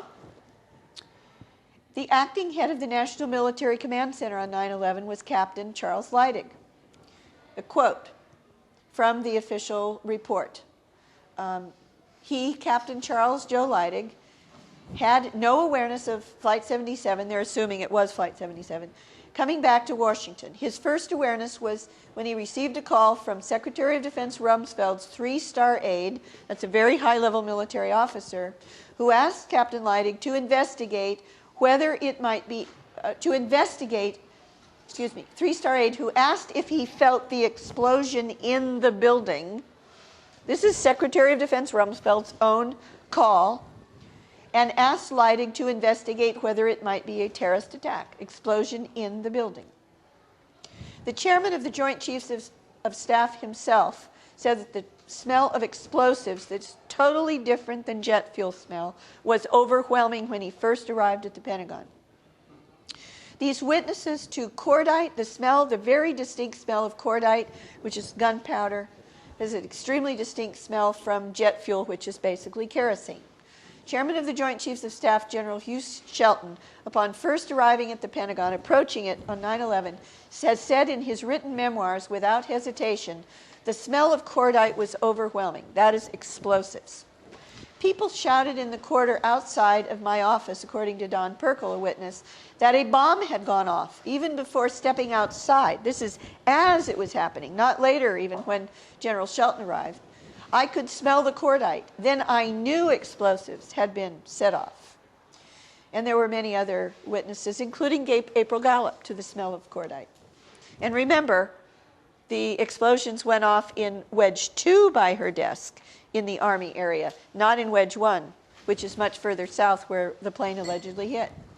According to the official story, this is very important, according to the official story at the Pentagon, the only primary inside damage, from whatever cause, plane or otherwise, they claim it's a plane, but let's put aside what the cause was. They claim that the only physical damage was to the outer E, D, and C rings. The outside ring, the second ring in, and the third ring in, and the furthest that there was any damage was when the plane parts slurry allegedly poked through the C ring exit hole, and the resulting fires in those rings, and that 90 to 95% of the damage was on just the first floor. Okay. However, that is not what happened. There was also major damage in all the rings, all the way through, almost to the center courtyard. There was major damage in the A and B rings as well. In other words, the 4th ring in and the furthest 5th ring in. I did personally did an interview with the Assistant Secretary of Defense for Special Operations before and on 9/11, former top Green Beret Robert Andrews. he told me, as he was drawing the diagram, which I have kept, my aide and I had to walk over dead bodies on the inside of the A ring. That's the furthest ring in to the Pentagon, to the inner courtyard. Also, a Marine major to the Washington Post published on the day after 9/11, the B ring between the 4th and 5th quarters was decimated. The B ring is the 4th ring in, well beyond the so-called C ring exit hole. And again, this is the official story, that it only goes in to the inside of the 3rd ring in, and we've just seen the evidence for massive explosions, damage, and deaths in the 4th ring in and the 5th ring in. There's the center courtyard. Pentagon rescue team to the Washington Post online as the attacks were as just after the attacks on 9/11 itself. Quote, "When we got into the building, we started to feel the heat right away, and as we walked deeper down the hallways, that is further in towards the center courtyard, it just got hotter and hotter. It was just fire everywhere, not so much smoke. You couldn't see a plane, just debris wherever you looked." Again, deeper means further in towards the center. So as we have seen, there was a major external explosion at or just after 9:30 near April Gallup's desk in the outer E-ring of Wedge 2. And the alleged impact, I'm just having trouble reading this. The alleged impact point, okay, this is just a summary of what I've already told you. Now we're going to look a little bit more closely at April Gallup's experience. And again, she was inside Wedge 2 to the north or the left of the center line where the heliport is. I did a 2-hour sworn videotape interview testimony with April Gallup. Under oath, swearing up, she said that a violent explosion near her desk in Wedge 2 off quarter 5, far from the official story alleged impact point of Flight 77, stopped her watch at 9:30, which she has kept and is in her safe deposit box. She thought she had triggered it when she touched the on button on her computer and immediately thought it was a bomb. She has said, "I know what a bomb is like." She was trained in explosives. She was in the Army. She said, "I know what a bomb is like when I hear it and I feel it." She saw no plane parts as she tried to get out of the building with her infant son, no seats, no passengers, no luggage, no smell of jet fuel. She did smell cordite, an explosive, no jet fuel fires. The only fires she saw were coming out of the computers around the outside ring of the Army area where she worked. The floor was not hot. She walked out with only one shoe. She lost one of her shoes. And as you're about to see, here's a photo of April Gallup that I found. This is taken from National Geographic's compilation of images and videos that you can see online. This is April Gallup resting on the lawn. She was not burned at all. This is one of these 2 feet, I don't know which one, was the one where she didn't have a shoe and walked out of the, finally got, she and her infant son, that's the head of her infant son, they're being held by that man while she's resting. And she is unburned, including unburned on the bottom of her bare feet. This is also a very important photograph. It shows, this is after the attacks are over, after the alleged impact point the collapse has happened over the alleged impact point of Flight 77 down here to the south or to the right of the midpoint of the west wall. And you can see that there is this kind of bombed out crater effect over the where the collapse is. But over here, there's another bombed out crater effect where April Gallup's desk was. The only difference is the outer wall is not breached, as it was here at the alleged impact point. Also, April Gallup did not walk out the entrance hole. I found her first report, which was to the Army historian, and that Army historian interviewed not only her shortly after the attacks, but also the people who rescued her and her infant son. And this photograph shows where that the Army historians showed that all of those witnesses, April Gallup actually was able to, she was helped and her infant son were helped out of this blown out window just beyond the end of that same fire truck that the firefighters had walked out of. Now, when she was told by 3 military officers who came to her hospital bed, "No, you walked out of the entrance hole of the plane." That is a lie. They planted that in her mind. She walked out. She was helped out of this first floor window. He said it appeared to be a U.S. military helicopter. I believe that was the MC Marine Torque helicopter, and that it disappeared behind the building from his perspective on the other side, where the helicopter landing zone is, just like Parsons said, and then the helicopter disappeared behind the building, and then there was the explosion. These are witnesses seeing it from all different angles. The near simultaneity of the liftoff of the helicopter and the explosion also explains why this witness and others like him on the far side, not the west side, looking directly at the west side of the Pentagon, whose vantage points allowed them only to see the helicopter then disappear about where the helipad is and then an explosion, led them to believe that the Pentagon was actually attacked by a helicopter. And in fact, when Cheney was first asked by Reuters what he thought happened before the official lie solidified very quickly, he said that the first report suggested that the attack was by a helicopter. Okay, and again, all this happened at 9:32 and 30 seconds approximately, which is over 5 minutes before the official story says Flight 77 was anywhere near the building.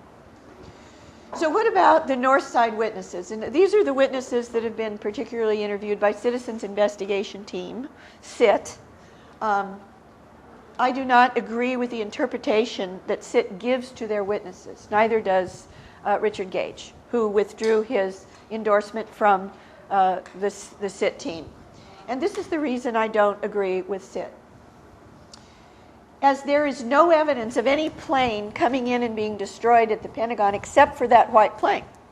There's no corroborating, converging lines of evidence for anything but that 9:32 and 30-second plane destruction, approach and destruction. Then, because of that, other than that white plane that exploded near the heliport, the plane that a dozen or so-called North Side witnesses saw go to the north of the Citgo station and the north of the annex, because the firefighters saw the white plane come south, they looked left, it was the south path, has to either be a second plane separate from the other plane, or it had to have come in effectively near simultaneously. I doubt that there were two planes approaching the building near simultaneously. I haven't seen a single witness report that there were two planes approaching the building simultaneously. Also, the Citizens Investigation Team simply refuses. They never ask their witnesses what time it happened. Now, I personally believe the North Side witnesses. I believe they're real witnesses, but there are only about 13 or 14 of them. And there are a vastly larger number of witnesses for a South Side approach. So, either the so-called North Side plane, if it's real, and I honor those witnesses, had to have come in near simultaneously if it, as the fireball and smoke cloud created by the white plane at 9:32 and 30 seconds, and as CIT claims, flown through its fireball. But then CIT claims that there was no plane destruction at the Pentagon, which there was. So it's their interpretation of their witnesses that has to be false.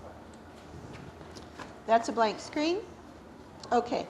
Now, this is back to the Pentagon's own representation at the Pentagon's own press conference shortly after the attacks of the official lie, coming in at a south, this is a south path, south of that center line is what it means, on the west wall. And now we're going to see another reason why this simply cannot be the case. This is an overlay of the official story, alleged Flight 77, a large Boeing 757. The official story says that it came in at that diagonal angle, and the center of the fuselage, the nose as it were, impacted it at column 14 in wedge 1, which is to the right or to the south of the center line where the heliport is. This is way down to the right, not where the white plane came in. But that can't be the case. It can't be the case because if you look carefully, these are the still standing external, what remains of the still standing external columns of the Pentagon, including one where that right 6-ton steel and titanium alloy engine would have hit with this massive force from the outside, but these are bowed out from a pressure wave from the inside out, not from a massive impact, high force impact of a massive object from the outside in. And also, you're aware that at this alleged impact point, which is right there, there are all of these 6-foot-high spools that were not bowed over as they would have been disturbed. And then again, here are these outer columns just to the right of the alleged impact point, which is of the center of the fuselage nose ear. They're bowed out. They're not destroyed and they're not bowed in. Those cable spools were for construction? They were part of, they were going to get rid of, they were going to, all right, back up. The question was, what were those cable spools for? They were communications cables, and they were left from the upgrade of the inside of Wedge 1, which was going to be officially declared complete the next day or the day after. And then the same team of engineers and construction workers was going to start upgrading Wedge 2, which is just to the north of the center line. Okay? So they were still there because of the upgrade. They were part of the construction crew. There's also something many of you know called the ground effect. The ground effect makes it impossible for a plane, like the official story claims, a large plane, going close to the ground to get anywhere closer to the ground than a minimum of 1 wing's width, and which for a 757 is 56 feet. But 56 feet, this is where it would be. It would be coming in, the Pentagon is only 71 feet high. 56 feet would have it coming in between, right around the 4th floor, between the 4th and the 5th floor. That isn't what the Pentagon claims. That isn't what the 9/11 Commission claims. It claims that it came into the 1st floor, 90% to 95% of the damage in the 1st floor, and 5 to 10% in the 2nd floor. If you're lower than that, you're talking about wing effect? Yeah. Mm-hmm. Yeah, well, yes. The wing effect doesn't let you get any closer than 1 wing's width, which is 56 feet from the ground up in the case of a 757. It would be about there because of the wing effect. But in fact, the official story claims instead it's way down here. The wing effect causes a stall, or what happens? Okay, so the next slide. Yet further evidence from true experts, pilot experts, that the official story trajectory, again coming in parallel to the ground, 95% of the alleged impact damage to the 1st floor, which is only about 12 feet to the ceiling. Proof that that cannot be true, that it is physically impossible. That the official story alleged trajectory of any 757, Flight 77 or otherwise, at the claimed speed of over 500 miles per hour just above the ground is physically impossible. It is totally, this is a quote from Air Force and commercial airline pilot Russ Wittenberg. It is totally impossible, physically impossible.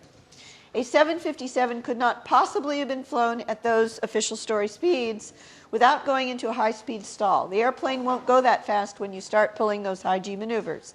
That plane would have fallen out of the sky long before, he claims, it got anywhere close to the ground if it was truly a 757 going at the speeds that the alleged flight data recorder said it was. This is even a more important quote. Certified Top Gun U.S. Navy pilot Ralph Kolstad, whom I personally interviewed. He has over 26,000 flight hours, including 6,000 flight hours in Boeing 757s for American Airlines, including the physical planes that flew as Flight 77 and 11 on the morning of 9/11. He states, after reviewing the evidence, I could not have flown it the way the official story flight path was described at the Pentagon. I was a Navy fighter pilot and an air combat instructor and have experience flying low-altitude, high-speed aircraft. I could not have done what these alleged hijacker beginner pilots, what these beginners did, or was claimed that they did. Something stinks to high heaven, unquote, about the official story. Now, I discovered this, and I think this is extremely compelling evidence that a Flight 77 or any Boeing 757 could not possibly have done what the official story says. This is yet another reason. The official story claims that at the time that Flight 77 approached the building at 9:37 and 46 seconds, that it had gone out from Dulles Airport, turned around and come back east, and had only been in the air 1 hour and 17 minutes. and that it was supposed to have gone to Los Angeles with full fuel on board. There are 3 main fuel tanks in a 757. This is taken from Boeing's own website. The smaller one is in the center fuselage. The 2 largest ones are in the wings. The wings are flying fuel tanks. The official story claims that the leading edge of those wings of a Boeing 757 coming in about 560 miles per hour hit 5 light poles, 240-pound light poles, standing light poles, in sequence, and that these flying fuel bombs did not explode, and that the wings were not even breached. And this is a photograph of one of those light poles that a 757 allegedly hit. They're huge. And this is a graphic of where those light poles are that the official story claims, coming in on that diagonal path, that the leading edge of the right wing hit 1, 2 poles, and the leading edge of the left wing hit 3 poles. Certified Top Gun Navy pilot Ralph Kolstad again. This is an interview with me that I recorded. If a 757 hit a light pole, even one light pole, going at that high speed, it would have ripped open the wing's fuel tank, and that wing would have erupted into flames, into a fireball. That's before it even got to the wall. The wings and probably the entire plane with them would have been destroyed before it could even get to the building, unquote. When the leading edge of the wing of this jet hit just a single light pole, it sheared the wing off. This is an actual event. Sheared the wing off, spilled jet fuel and wreckage over 100 feet, and crashed the entire plane. When this happened, the same thing happened to a larger, that was a smaller plane than a 757 you just saw.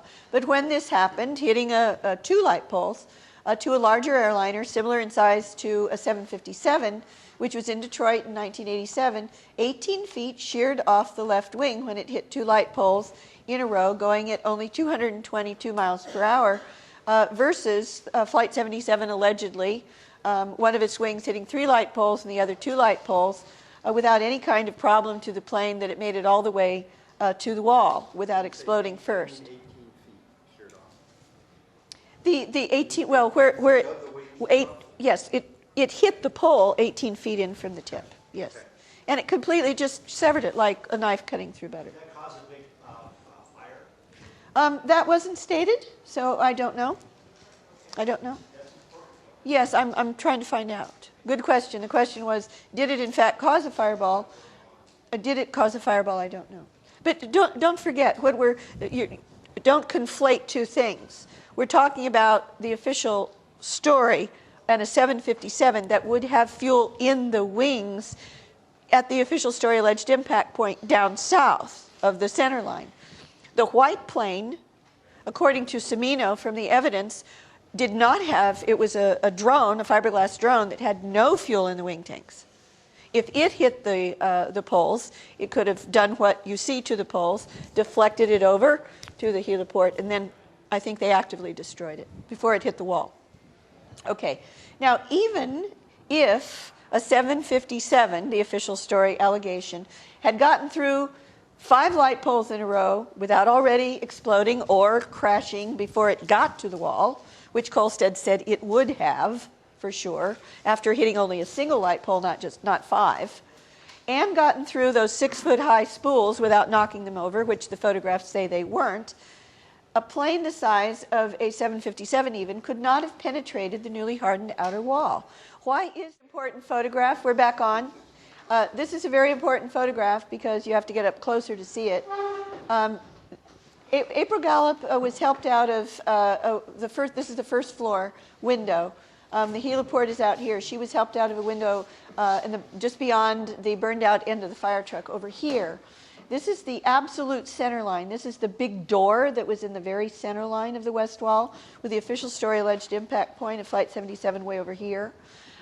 If you look carefully, you will see that there's all this debris, office debris, from inside the building, that there was some kind of pressure wave from an inside the building explosion or explosions that forced this stuff towards the outer wall, and some of it is actually coming out of the outer wall, perpendicular to the outer wall. Also, there's testimony that the windows also first bowed out, not in.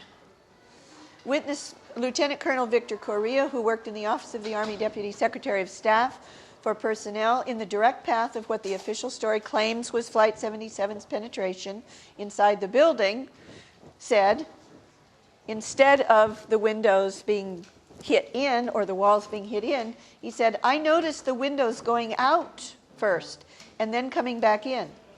And because of that, he said, we thought it was some kind of explosion, that somehow somebody had gotten in there and planted bombs. I interviewed Fort Monmouth, that's an Army Fort Monmouth auditor, Michael Nielsen, one of the people who was tracking the missing $2.3 trillion that Donald Rumsfeld testified to Cynthia McKinney in Congress the day before 9/11 on September 10th were missing and the Pentagon couldn't account for. He said that literally hundreds of Pentagon employees raced down the hall past him out the south side exit. That's the wedge right around the right corner from wedge 1. Out the south side exit shouting, it's a bomb, bombs, it's a bomb. Literally hundreds of people. And this is the only image of a fireball that we have in the public domain. And as I've mentioned before, there's no evidence of a plane impact in this. It's definitive evidence only for an explosion. There were multiple primary inside explosions, independent of any impact. We've already seen April Gallup stop wristwatch, the 932 stop Navy area clock, which is 2 and 3 rings in. Also, according to the official story, the sole survivor of the Naval Command Center, 2 and 3 rings in this case 3 rings in, he claimed that the explosion went off there at precisely 9:43. Well, that couldn't be because of Flight 77, even if the official story were true, because the official story says Flight 77 hit at 9:38, and believe it or not, the official story claims that that plane not only went through that outer wall, specifically hardened to prevent it from doing so, but went in 3 rings and poked its nose or some part of the slurry out of the C-ring exit hole in less than a second. So between 9:47 and 36 seconds and 9:43 is a long time. There was an explosion in the Naval Command Center at approximately 9:33. At 10 o'clock, explosives went off on columns in the alleged penetration path. And at 9:48, another Pentagon explosion was according to the Secret Service log, which is now available publicly. The Pentagon was also expecting explosives, certain people in the Pentagon. According to an AP report on 9/11 itself, they were interviewing someone who was with Rumsfeld. That person said, the Pentagon attack, quote, came minutes after the Secretary of Defense predicted to him there will be another event shortly. Michael Nielsen and his 2 co-workers, including April Gallup, you've already seen those witnesses, saw bomb-sniffing dog teams in the Pentagon Metro stop at 7:30 in the morning. Inside explosives inside the Pentagon, in addition to the white plane, but the inside explosives part of what happened there, explain why there was no advance siren to alert Pentagon personnel of an alleged approaching danger from a plane to evacuate the building, as there was no incoming plane at the time of the real attack, 9:30 to 9:32. The National Military Command Center didn't learn of any incoming hijacked plane until 9:31, which was, that should have said 9:30, that should have said 9:33. It's just an error. There was no way for non-perpetrators, non-inside jobbers, to know that explosives were about to go off in order to trigger an alarm and warn people to evacuate the building. And that was the biggest complaint of April Gallup in her court case, that if they thought a plane was coming, why didn't they warn us to get out of the building? And according to the NBC's chief Pentagon correspondent who was at the building that morning, at 9:45 still, and the official story says Flight 77 hit at almost 9:38. At 9:45, still no sirens yet, and no official evacuation order. Primary inside explosions at the Pentagon are absolute proof of an inside job. Outside terrorists could not have done it. It was done by the Pentagon itself. The real story at the Pentagon is that the Pentagon attacked itself on 9/11 with inside the building explosives. I consider that far more important than the white plane, which I believe is part of the cover story, just as at the World Trade Center.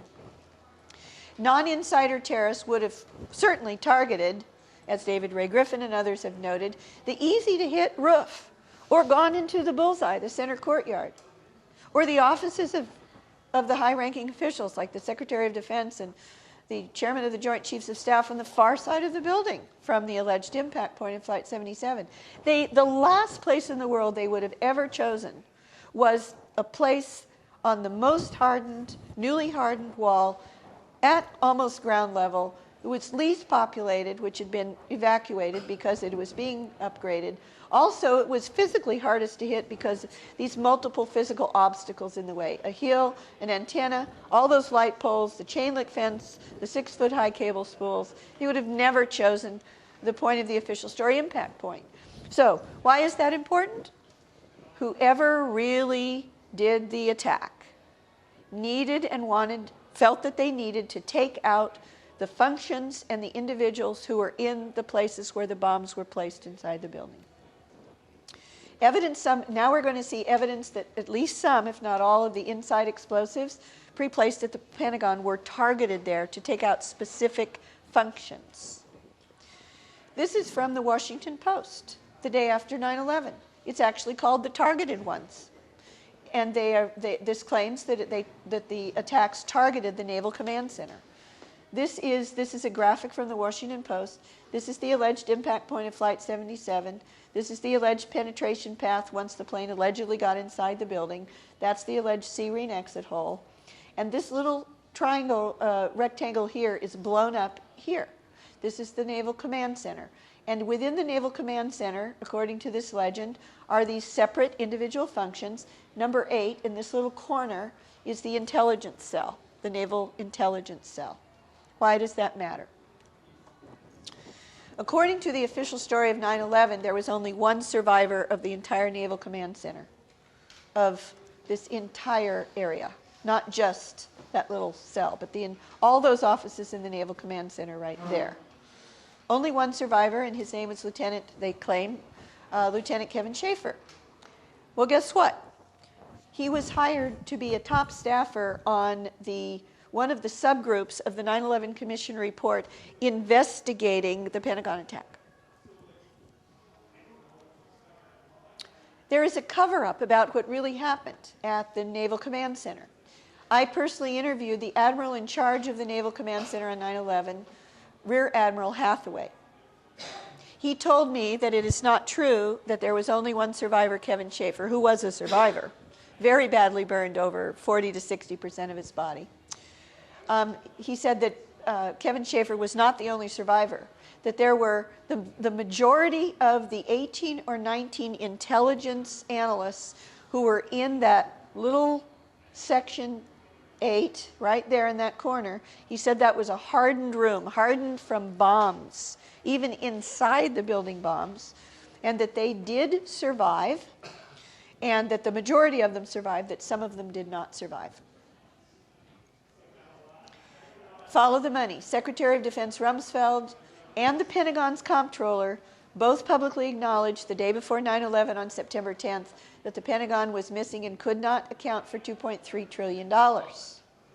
Susan Lindauer testified under oath at the Vancouver hearings in mid-June of last year, 2012, that the CIA knew that that was false, that it was actually as high as $5 trillion the day before 9/11.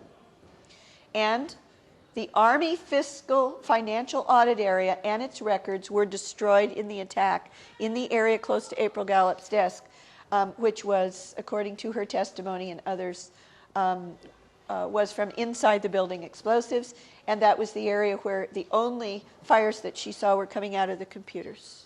No evidence of a plane. Flight 77, therefore, not only did not hit the Pentagon, it didn't get anywhere close to the Pentagon. It was never positively ID'd. as the eastward flying plane that approached the Pentagon at the official story alleged impact. We know. Okay, just let you know, last call. At the official story alleged impact time of almost 9:38. According to David Ray Griffin's analysis and the FBI at the Moussaoui trial, American Airlines public statements, and the Pentagon's public statement, there is zero evidence that the outgoing plane even turned back east. Why is that? Because the claim that the plane that left Dulles then came back, going west, then turned around and came back east, that it was the same plane, that's based upon Barbara Olson's alleged cell phone calls. With the transponder turned off of whatever plane it was that was going west that left Dulles, Dulles Air Traffic Control of whatever plane came back only had a blip. It had no positive ID and had no altitude or speed information. And that was confirmed, you can see the videotape online, by Secretary of Transportation Norman Mineta. But it could have determined speed. No, they did not have the speed when they only had a blip. When they had not sent the C-130 pilot up to try to see the plane, they did not yet have speed. All right. Now, this is another finding of mine. This is a reason why the plane that the official story says came back east and allegedly impacted the building cannot be Flight 77 and can't even be the plane, whatever it was, that first left Dulles. This is very important. Why? This is according to the official records. At 8:54 and 43 seconds, Indianapolis FAA Air Traffic Control was tracking Flight 77 and saw its radar and on the screen with a physical person, a physical air traffic controller, saw that blip of whatever plane left Dulles at 8:20, saw it start to descend. It descended as much as 6,000 feet, according to the Christian Science Monitor, quoted in Terry Masson's book, Pentagon, had descended to 6,000 feet before they lost the radar signal because the transponder was turned off. However, according to the official story, the plane that came back, they claim it's the same plane that turned around and came back after the transponder was turned off. Couldn't have been. Why couldn't it have been? Because the plane that was coming back east, whose blip was picked up, that blip was picked up and then it started to do its descent. It didn't do its descent until 9:01. As the same physical plane can't start descending at 8:56 and also start descending at 9:01. Therefore, the plane coming back east cannot be the same plane that left from Dulles Airport. And because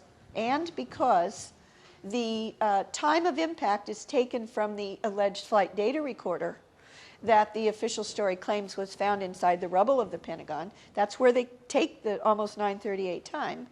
The FDR, the flight data recorder found inside the Pentagon rubble, cannot be from the plane that left Dulles. So if the flight data recorder plane, that is the plane that they claim the flight data recorder found in the rubble of the Pentagon, that approached the Pentagon at 9:38, couldn't have been Flight 77, what was it? This is the evidence that it was a military plane. All the Dulles air traffic controllers themselves believed from the way the blip moved that it was a military plane. This is from Daniel O'Brien, who was the specific air traffic controller at Dulles, who was tracking the blip coming back. The speed, the maneuverability, now this is interesting. She says speed. That's an interesting question you had. But according to Norman Mineta, they didn't have speed information. Somehow they must have been inferring the speed. Anyway, she said the speed, the maneuverability, and the way that he turned, we all thought in the radar room, all of us experienced air traffic controllers, that it was a military plane. So what happened to Flight 77? The bottom line is we don't know. This is what we do know about Flight 77. We know, according to the official report, this is including the 9/11 Commission report, that at 9:09 and 55 seconds, that's almost 9:10, the FAA Indianapolis Center reported the plane missing. When it had started to descend, the outgoing westward bound plane that had left Dulles started descending. It descended to 6,000 feet. Then the transponder went off. It was reported by FAA Indianapolis Center to the Air Force that it had probably crashed. Now, last night I learned for the first time from Robin Horden, who is an outstanding 911 researcher and activist in the Seattle area. He has gotten hold of the now public radar records, all the radar records. And he and another radar analyst are analyzing those records. And he told me last night, and I didn't know this until last night, that the radar records appear that after the outgoing westward flying plane that had left Dulles started descending, and just when it was reported by Indianapolis Air Traffic Control as probably crashed to the Air Force, that in fact there were two other blips that started towards it, and then they all went down, as if there were two, in fact, fighter escorts that were escorting it down, and that it appears that it landed at Wright-Patterson Air Force Base. I learned that last night. So, the non-coincidence of, excuse me. All right, so at precisely within 5 seconds of when FAA Indianapolis, FAA Air Traffic Control reported that plane to Air Force Search and Rescue as probably crashed, at this exact moment almost, military, as opposed to civilian FAA, military air traffic controllers, who obviously had been tracking the plane, first reported that they first picked it up. And they later violated all protocol by claiming that it was Flight 77. The non-coincidence of this timing, of this exact timing, is very strong evidence that the military was tracking that eastward flying plane all along via a military transponder on the plane, a military transponder mode, that only the military air traffic controllers and not the FAA could see, the FAA air traffic controllers. And thus for the military there was no so-called radar hole.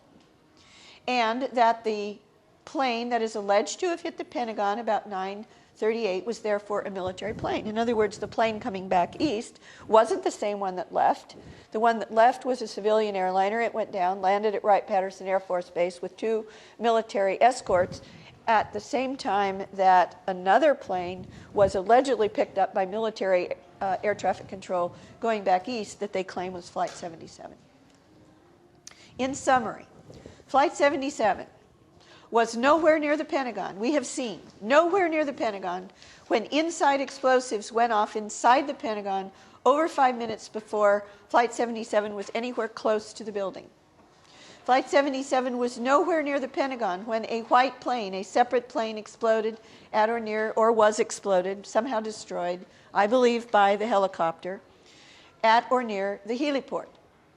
Also, there is zero evidence that whatever plane left Dulles at 8:20 was the same one that was tracked coming back east and was allegedly Flight 77, whose alleged flight data recorder was found in the rubble of the Pentagon. And in addition to that, that flight data recorder was downloaded, the data from the flight data recorder was downloaded 4 hours before it was allegedly even found in the rubble. Even if whatever plane left Dulles was the same that came back, which we can prove that it wasn't, even if it was, and it did come back, whatever plane it was, even if it had hit the Pentagon at the alleged impact point of column 14, which we can prove that it didn't, but even if it did, it couldn't have, according to the official story, the official story claims, penetrated to only the inside the third in C ring, and also have caused the massive destruction that was found all the way into the innermost fourth in and fifth rings in. And the FDR radar plane, alleged to have been Flight 77, the one allegedly turning around and coming back east, was almost certainly, as we have seen, and why, a military plane and not a civilian plane anyway. There are other slides, but I'd like to stop now because it's 10 minutes to 10. And if there are a few questions, and then we can continue someplace else if you'd like to continue asking the questions, because they close at 10 o'clock. I'm sorry? The point of, you mean, if the attack came from within or without? Who would, I think you're late coming into the room, aren't you? Yeah. Yeah, I'm going to not answer your question because I've answered it 100 times over. But I'll do that. Okay. Any other questions by people who have been here throughout the talk? So, a couple of questions that are kind of related. So, first of all, One question at a time, which I'll repeat for the camera. so what's the motivation for actually having the second, explosion, one that we with the impact hole in front of the building? Why not just use the white plane as the? Oh, okay. That's a very good question. I think something went wrong with the plan at the Pentagon. The question was, if I understand it, what would be the point of having inside explosives as well as the white plane? It is an inference that the white plane, I believe, was supposed to have impacted at Column 14. It did not.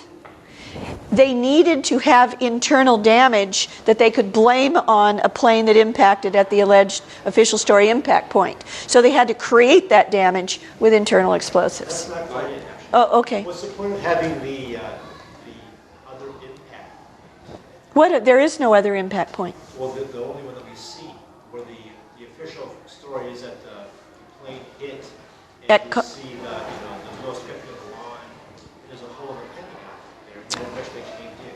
Why do you have that? All right. It's a little difficult for me to repeat that question because it wasn't quite clear, but I know what you're trying to get at. Let me just say that the person who asked the question is wondering why there would be, if I understand, there would be pre-placed explosives in from the alleged impact point if the plane didn't hit there. Obviously, a plane was supposed to come in, probably this drone, this fiberglass drone, painted and shaped to look like an American Airlines airliner. It was supposed to have hit at the official story impact point, and then right after that, the bombs going off on the inside to simulate the penetration path of a plane getting into the building, which I've shown couldn't have happened anyway. Yes. But the point of the bombs inside was they had specific things they needed to destroy, primarily all the accountants working on finding out what happened to $2.3 trillion. Well, and very importantly, I haven't said what was going on in the Naval Command Center. I don't have time to do that. But you'll see it in the slides. Is the answer then that the white plane just missed the target? The white plane missed the intended target. That's the assumption. And I believe it missed the intended target because its wings hit the light poles. I'm going to take another question. Mm-hmm. On a marine helicopter, do you know what kind of weapons they would have on board? I don't. The question is if, and it's a working hypothesis, we do know from the radar record that there was an MC, military helicopter, MC almost certainly stands for Marine Corps, at the heliport, lifting up just literally 2 to 3 seconds before the white plane comes in and is destroyed. The inference from that is something from the helicopter, probably a missile, destroyed the plane. Missile or missiles. That would be my guess. I have not looked into what, it depends upon the helicopter. Helicopters can be outfitted with all kinds of weapons. Obviously, the question I'm going to ask, I'm going to have to follow up later, but we can begin to discuss the issue. What do we know about the dead bodies? What do we know about the dead bodies? I mean, are they related at all to the crew and the passengers of Flight 77? Well, who are those dead bodies? You were saying that there were all these dead bodies in Ring A. Well, I'm not. And then out the 30 bodies that somebody was reporting. Right. Well, it's clear from the witness testimony that was published in the Washington Post and elsewhere that the location of the dead bodies is not where the Pentagon Building Performance Report and the 9/11 Commission report say they were. It's just they're night and day different. Okay. A very important fact is that the Pentagon's own autopsy report states that there's no Arab DNA found. And the official story claims that Arab hijackers were on the plane that crashed into the Pentagon. That's as much of an answer as I can give now. I could give more later, and there is more on other slides that I haven't gotten to. You've already asked a question. Anybody else before I take? Okay. What was the purpose of the 3 Okay. Do they have to blow somebody up inside? No. Okay, the question is, what do we understand is the purpose of the 3 exit holes?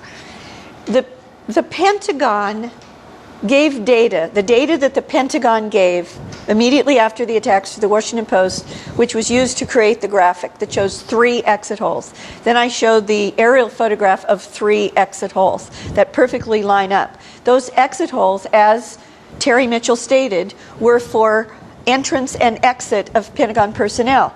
What's important is that 2 of those holes, I wasn't able to say, are actually pre-existing doors. But they had huge smoke around them, unlike other places. So what's important isn't that the doors were called exit holes, but that the alleged exit of the nose or slurry or whatever of the alleged impact of Flight 77 they used the same language to refer to it as they did the pre-existing doors. These were simply entrance and exits for Pentagon personnel, as Terry Mitchell himself said in the Pentagon press briefing. Barbara, why do you think there's been such reluctance in other 9/11 truth researchers to acknowledge the fakery around the Pentagon attack?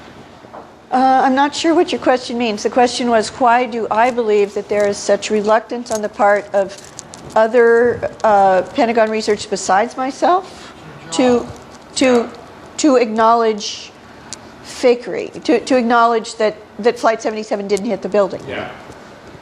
Well, I don't think that that's an accurate understanding. The vast majority of 9/11 researchers who look at the Pentagon can see the evidence for themselves and have said that 757 didn't hit the wall, which it didn't.